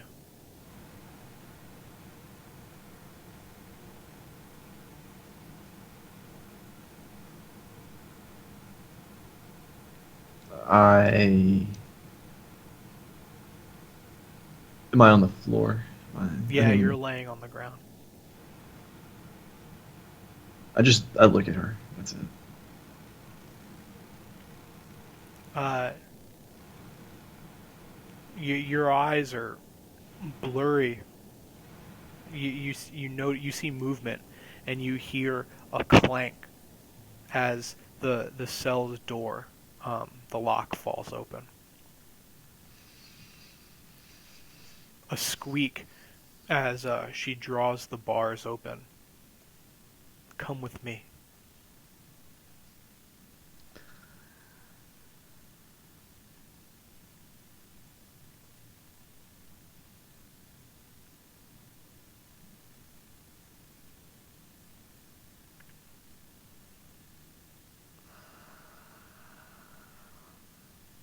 I don't move.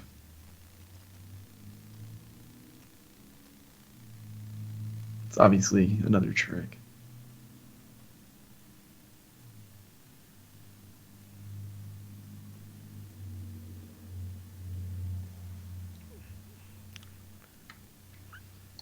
She looks around her to make sure that there's no one coming, and she walks into the cell.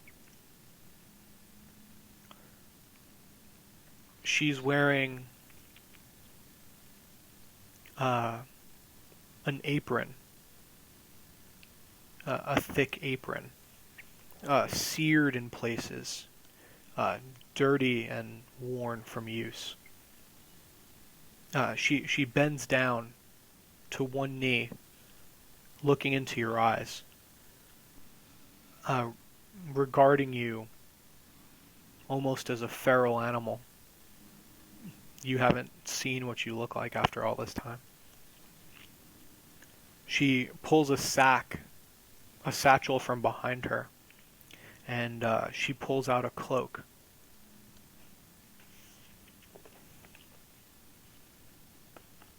Your cloak. And she gives it to you. And says,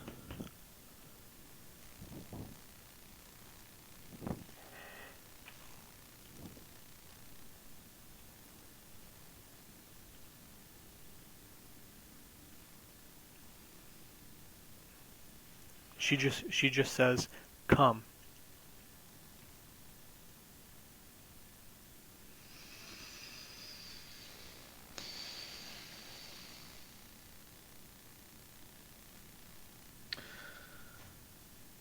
What kind of injuries do I have? Severe, traumatic. Well, I guess we got to talk about the outcome of your torture, right? Yeah.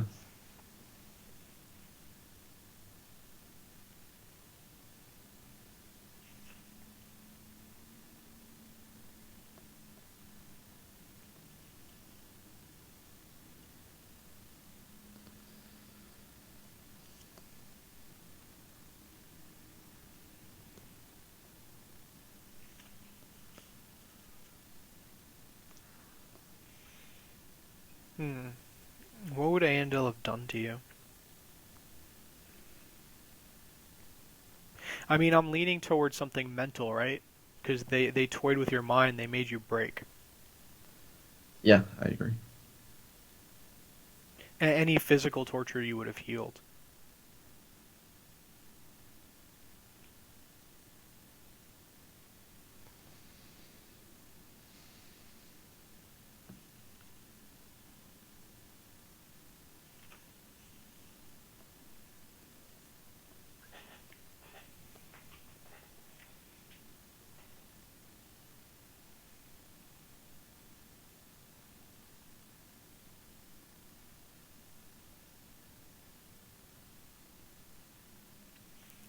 What about Mourner? Page 336.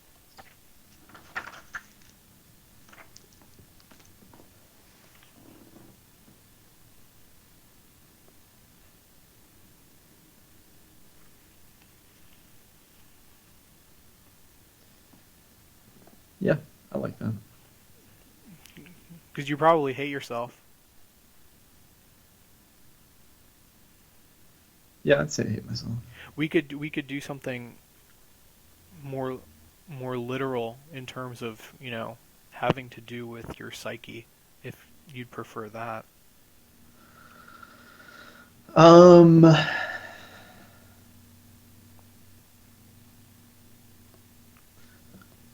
maybe I do like Mourner, or at least some variation on it. I like the idea that I don't use like I have to test steel to meditate or use council caller anymore. Okay. Like I fear sleep now.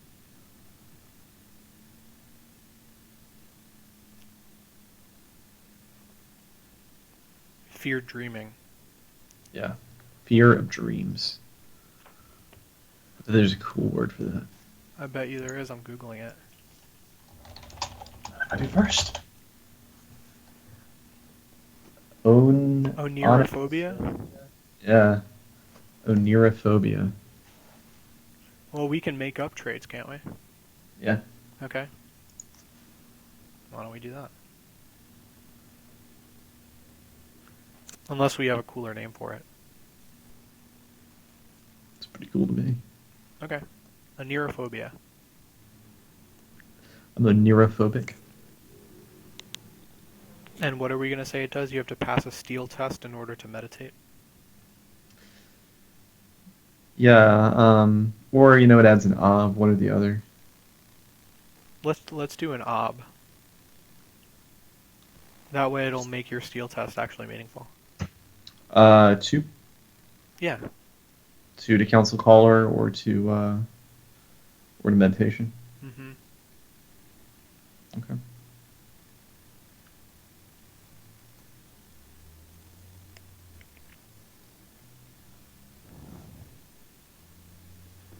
Okay, so this mystery elf handed you your old cloak and said, "Come." Okay. I feel like I should test fort or something to see if I can even walk.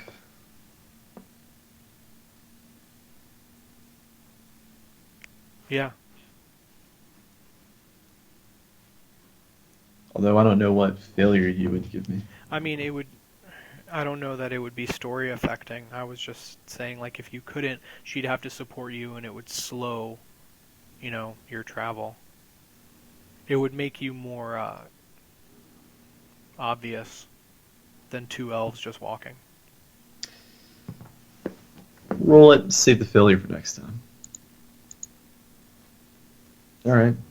Well, I've got her helm. What's my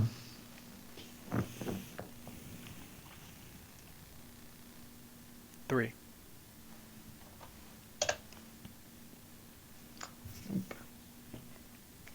Okay. So you come shakily to your feet and collapse upon trying to take your first step. You can't remember the last time you stood up and walked around your cell.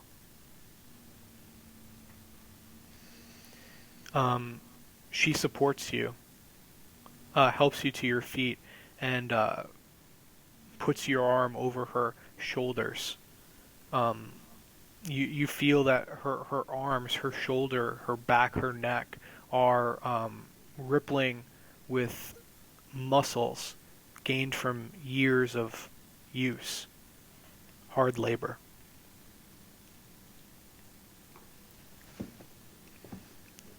She. Hmm? Oh, go ahead. I was gonna say she escorts you from your cell, not bothering to close it, and slowly, stealthily, um, you make your way out of the tower, and you find coming out, the moon illuminates the night sky, and looking around, you see nothing but sand dunes in every direction.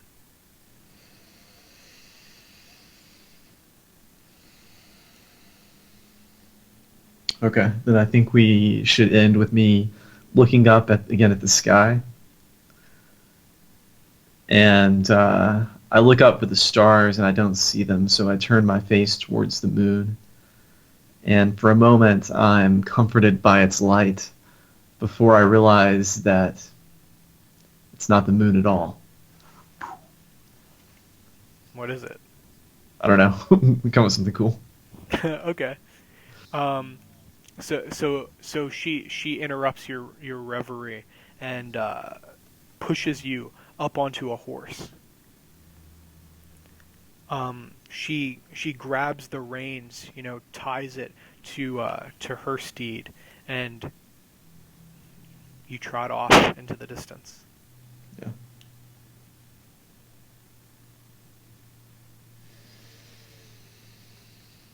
Bad news bears.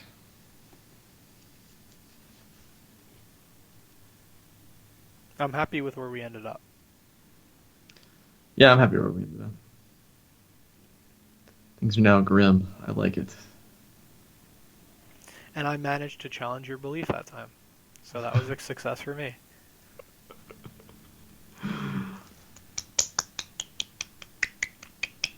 Your beliefs were easier this session.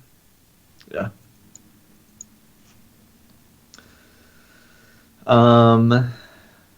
Let me read them. We'll see if I get any Arta. Okay.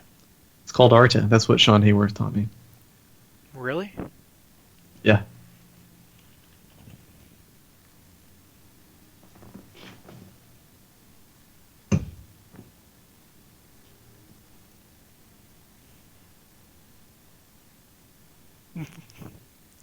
Wikipedia is not helpful. There's no pronunciation. Really? Yeah. That's weird. It's probably the first time I've ever seen that. Oh, here we go. YouTube.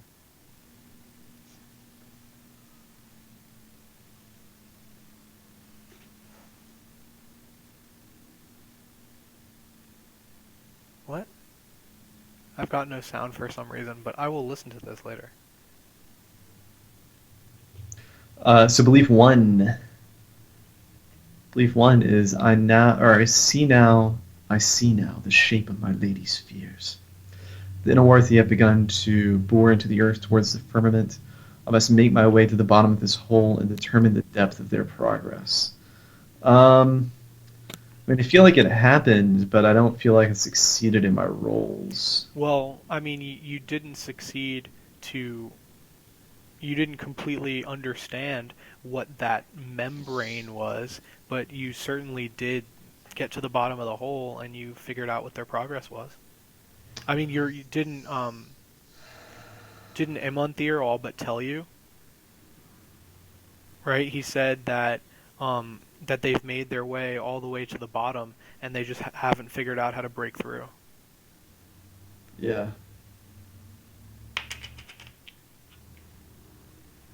Yeah, I mean, that's what I'm saying. I feel like it happened, but I feel like I failed. I don't think I deserve Persona for that. Okay. 2. My dwarven companions will be in mortal danger as we crawl downwards into the bore. I must ensure that they return to the surface safely and unshackled if I have any hope of convincing the dwarves to call forth the host for my cause. Um, I mean, again, I feel like they got away, but I don't feel like it was because I did anything. Well, you tried to create chaos so that they could get away. But I failed my roles. You also tried to get them to stay at the top and not go down into the bore with you. Like, I don't know that failing your role means that you didn't accomplish your goal. Like, you didn't accomplish it the way you sought to, but it happened. Yeah. Like, So, I wanted to kill Ander. I really wanted to have Imonthir kill Ander. The stakes didn't get there. um, yeah. Also, I mean, I didn't think the emotional payoff would be high enough. Because they're I not. mean, I if I don't feel like. succeed at my, if Go ahead, sorry. I don't succeed in my role, I shouldn't succeed at my task, my goal. Okay. So you just got fate. So, yeah, I think it's just fate. Um, yeah, I didn't ensure that they were safe and Yeah. unshackled. They Right. ensured that they were safe and unshackled. Right. Um, Nothing I possess is more precious or more powerful than my connection with La Unia. I would never relinquish it. Well, I did. I did relinquish it. I think Gave you. it up. I still think you get Persona for that because the belief was resolved, in one way or another, right? Um, I mean, it wasn't a goal that I completed. I might maybe I could get I don't. Mold Breaker. I mean, it's not. It doesn't strike me as something that's a mold to be broken, but I don't know. I feel like beliefs don't necessarily have to be completed, only resolved. I mean that Or the is that criteria not correct? is it's literally What page? here. Um, 64 personal goals. There are five things you get Persona for.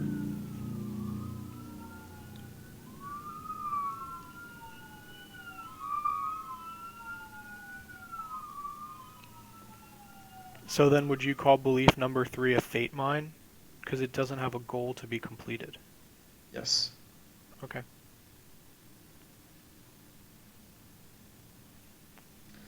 Um, Although, I mean, I do think it could potentially be Mold Breaker. I'll argue for it at least. Okay. I mean, I think that belief encompassed Ilinith's absolute devotion to Leunia. I agree. And then in the moment, yeah, I mean, not in the moment, over a long period of time, uh, um, Indolwith and Andil hacked away at him until they found out what mattered to him more than Leunia. I agree. So mold breaker. Yeah, I think he is profoundly changed by that experience. Dead though she may be, his mother is his weakness. Hmm. Soon he will open a roadside motel and dress in her clothes. He'll invent the shower just so he can stab women in it. That's next session. Next session. Shower stabbing. Test creepy peeping Tom wise.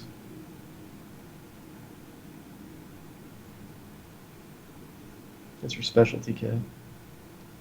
You want to argue for any other of these? I feel like we're almost to a trait vote. Yeah, we're close. Actually, I do feel like we're at the end of the scenario. yeah, I was gonna say it's either now or next session, if anything. Yeah. I think we should save the trait vote for after session 6. Okay.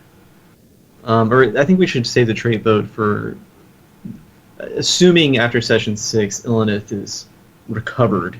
I'd say Such you as are. Next session is gonna be about, well, besides whatever your beliefs are, but also about, getting the lay of the land, see what's changed since you were captured.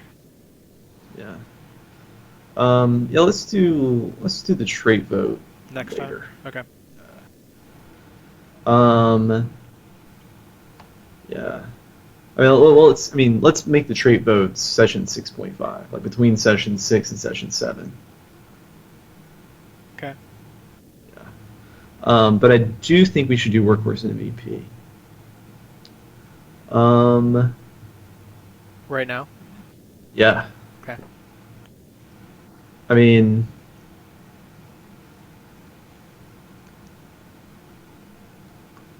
I, I did a lot of work. I'd say I'd say workhorse, but not MVP. I think he ultimately failed.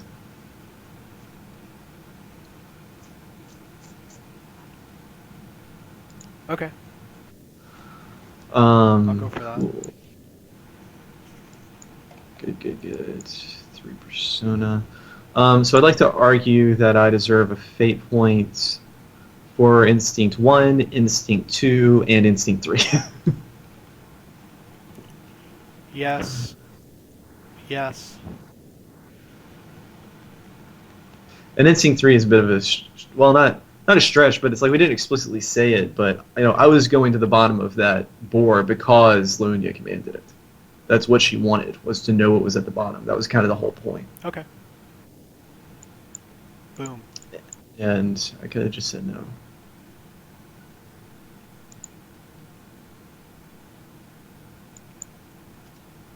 I'll take it. Imanthir gets embodiment. Okay. I'm just happy with how he turned out. Yeah, I'm down with that. That was the most fun part of the session, I think. Yeah, in month here. Hmm. I agree. I like debating elven philosophy with you.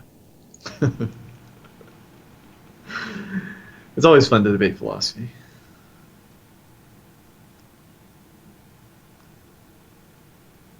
Yeah, always fun. We'll have to have a session where they're locked in a room together with their hands bound. All they can do is talk. Like Indiana Jones and Dr. Jones Sr. Yeah.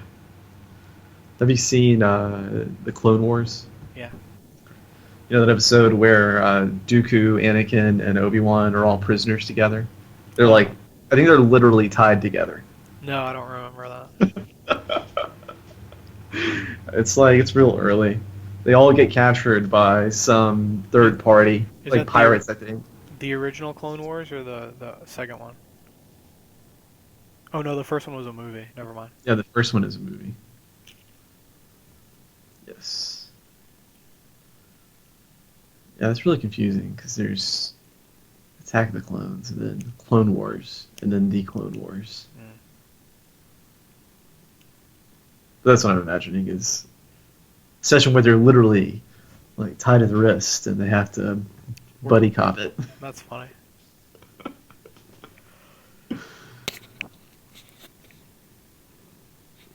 Hmm.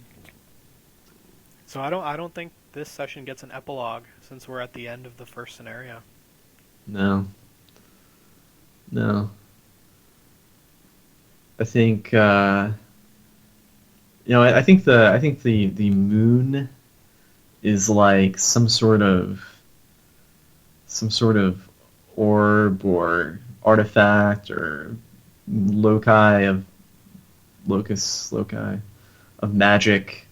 That's the thing that like holds the veil in place. It's like a black hole.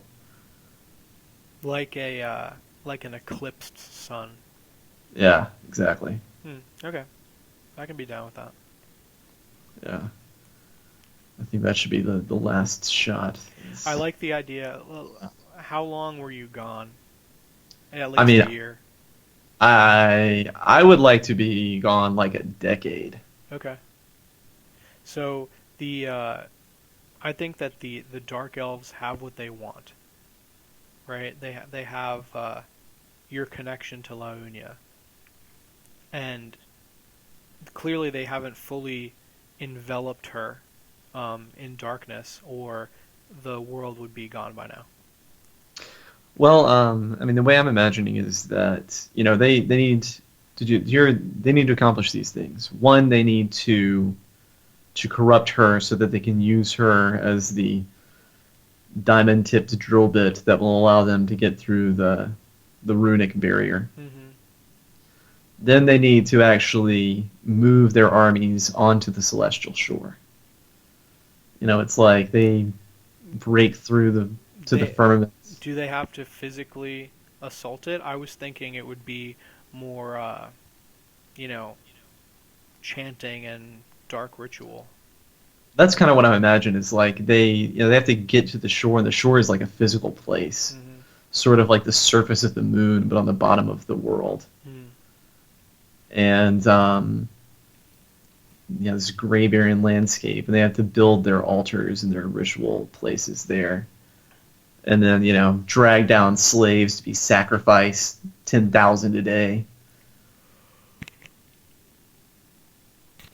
Okay, so did it take them 10 years to break through, and they're about to do it, or they've already done it, and they're on to stage two, or what do you think? Um, I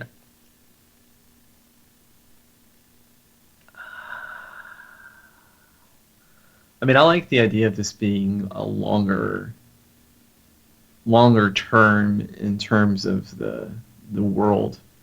I like the Yeah, idea of it being over multiple human generations. I mean, we're playing with an elf, so it's fun to just yeah. take a long time. Okay, so then it's gonna take them a while to corrupt Laonia completely. Yeah, exactly. Okay, so that's going on. I like the idea that in the decade you've been gone, um, the Dark Elves have like ramped up operations, right? So before they were just,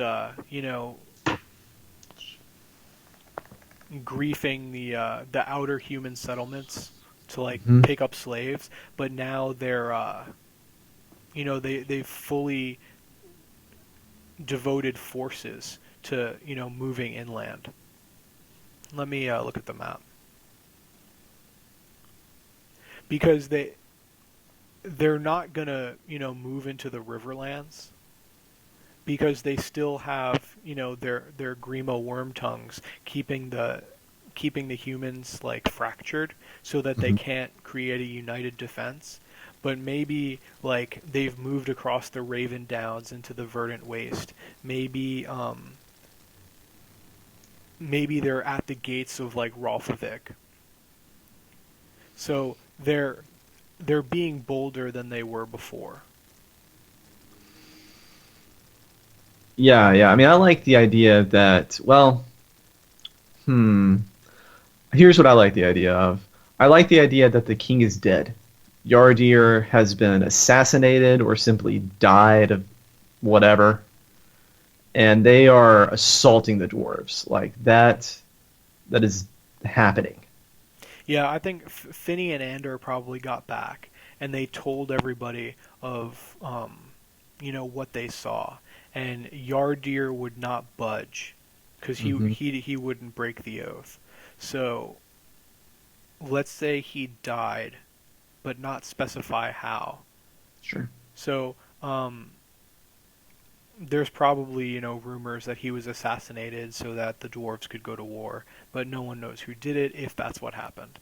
Ooh, Uh, yeah, dwarf killed him. That's cool. I mean, dwarves are immortal, aren't they? Or do they have just long lifespans? I mean, in Tolkien, they're immortal. Okay. So yeah, then he must have been murdered. But in any case, the dwarves are under siege. Hmm. Yeah, and so I like the idea that Laonia, they need starlight, like corrupted starlight, to break the barrier, but to actually dig through the physical barrier itself, like the magic of the barrier can be dispelled by Laonia, but they need Mithril to actually dig through it. Hmm. Yeah, that makes sense because the dwarves were its keepers, right? Hmm. So they've succeeded in holding off the dwarves for as long as they needed to, and now that pact is no longer necessary. Yeah, exactly. In fact, Especially yeah, now that the dwarves have seen what they're up to. right. Okay, so the dwarves are under siege, but they are not unified.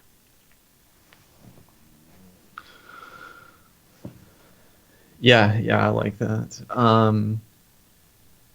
And I like that there's some open conflict in the human lands, but I don't know what I'm exactly. gonna leave Ralphovic safe because I want to be able to explore that later. So maybe maybe the I don't I don't even want to give Oh, the elves Narfil because then that would be a call to arms for the humans. maybe we can go full Sauron, and one of the Dark Elves has disguised, and one of the seven even has disguised themselves as the prophet of a new god, and come to the humans to spread this true religion. I like that. So that would be happening in Tywald. Yeah, Okay, yeah, that's probably one of Endilwith's agents. yeah. The So the there's the kingdoms of men are like her domain. so there'd be like yeah, like a militant religion that has sprung up in the human lands. Yeah, I like that a lot. And I've got to burn up your rescuer. Her name is Kaywin. Human. Caewen. Cool. I think. Hmm. I wonder who sent her to rescue me. My concept of her was that she did it on her own. Hmm. I haven't decided for sure, but what I was thinking about earlier today that I liked the idea of was she's one of the oldest of the Dark Elves. Like she was old for an elf, so she's like triple your age, like at least. And so I figured it would be interesting to have her have a lot of knowledge of the Dark Elves and like the collected wisdom of living here for a long time after the elves had sailed west. Yeah. And so I thought, why not, like all the dark elves have all this like badass gear. Why not make her the smith? Oh, just like I'm a smith. Are you? Yeah. It's my highest skill. Oh, I didn't know that.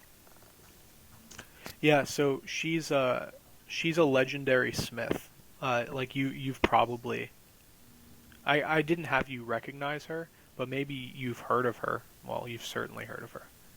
Yeah, maybe she's so old that I don't even know her. Yeah. So she didn't like invent. Well, she could have created Morlin in this setting. Oh yeah, that's really interesting. So maybe that's where it came from, you know. And but my thinking was like over the centuries, like her way of thinking has changed. Like she doesn't see eye to eye with the greater dark elf strategy anymore of like just blow up the world so that everything will be over and we don't have to suffer anymore. She Hmm. she has come around to thinking that that everyone deserves to decide their own fate for themselves. So I mean, she's not to the point where she can cross back over into grief, but she's questioning what's driven her this whole time. So she came to free you because you are the only thing that can stop like this whole deal. She thinks. Why does she think that? Um, it was probably made public, that getting you was a great victory. I'm sure that the emperor bragged about it and how we're so close to our goals, blah blah blah. I don't know. I think we always conceptualize the emperor differently. I don't think. I mean, in my mind, the emperor would never brag. The emperor would never give a speech. The emperor would never be seen by anyone.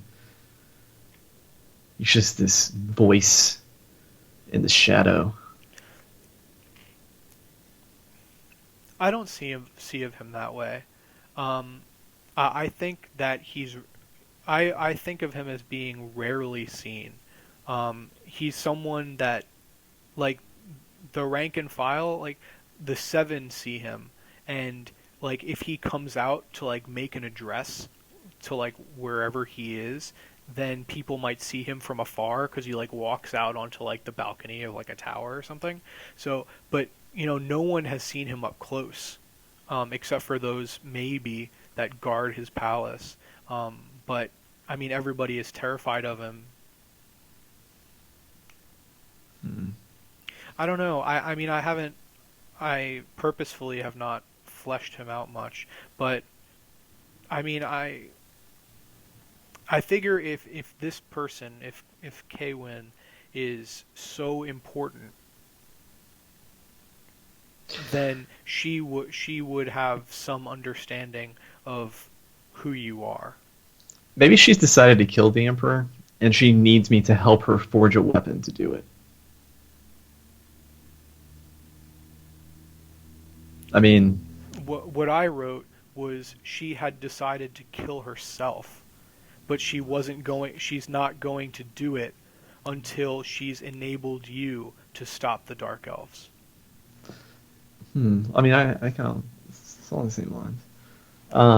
I mean, like, a Herbalist Steel is 6. It's my highest skill. Her being a smith, I like that. But maybe she needs to make a weapon of starlight, like we had discussed before. But she literally can't touch starlight, so she has to have another smith.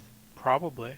I mean, I forgot that your goal originally was to reforge your sword, and so you've got all that skill. I figured like her background would be beneficial because she likely knows how to do a lot of stuff that you don't. Because you needed Uh, somebody to teach you Antiphon Union, yes, I do need someone to teach me Antiphon Union. and she probably can. I'm down with that, as long as she asks me to do something terrible in exchange. Maybe she has a grudge against my brother and she asked me to kill him.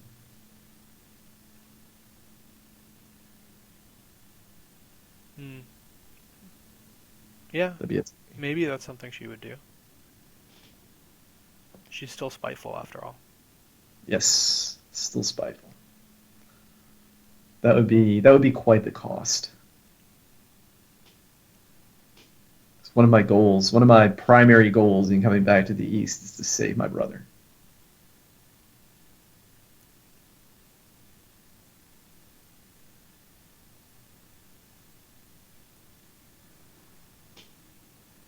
Okay.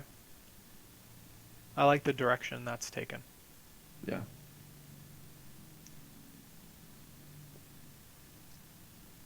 But I still see her as having decided to kill herself. She's just has a couple things she needs to take care of first. That's cool. Yeah, I mean that what was that what I was gonna say is um wow, what is that word? Yeah. She's like the elf equivalent of a euthanasia advocate. She's like, I don't want to kill anyone else, but everyone should choose to kill themselves. Yes, she thinks that's a choice that everyone needs to 'Cause make she- for themselves. Yeah, she believes that everyone has the right to make the choice for themselves, and that they should make the choice to kill themselves. Yes. Yeah. The Emperor believes that no one has the right to make that choice for themselves. I'm going to make it for them, and everyone should die. So they agree on at least one of 2 points. Yes, that's true. So the two of you will have spirited conversations, I'm sure. Yeah. We'll see if I can convince her to not commit suicide. Isn't there there's a song to get an elf to turn grief to spite, but I believe that there's also one to go the other way.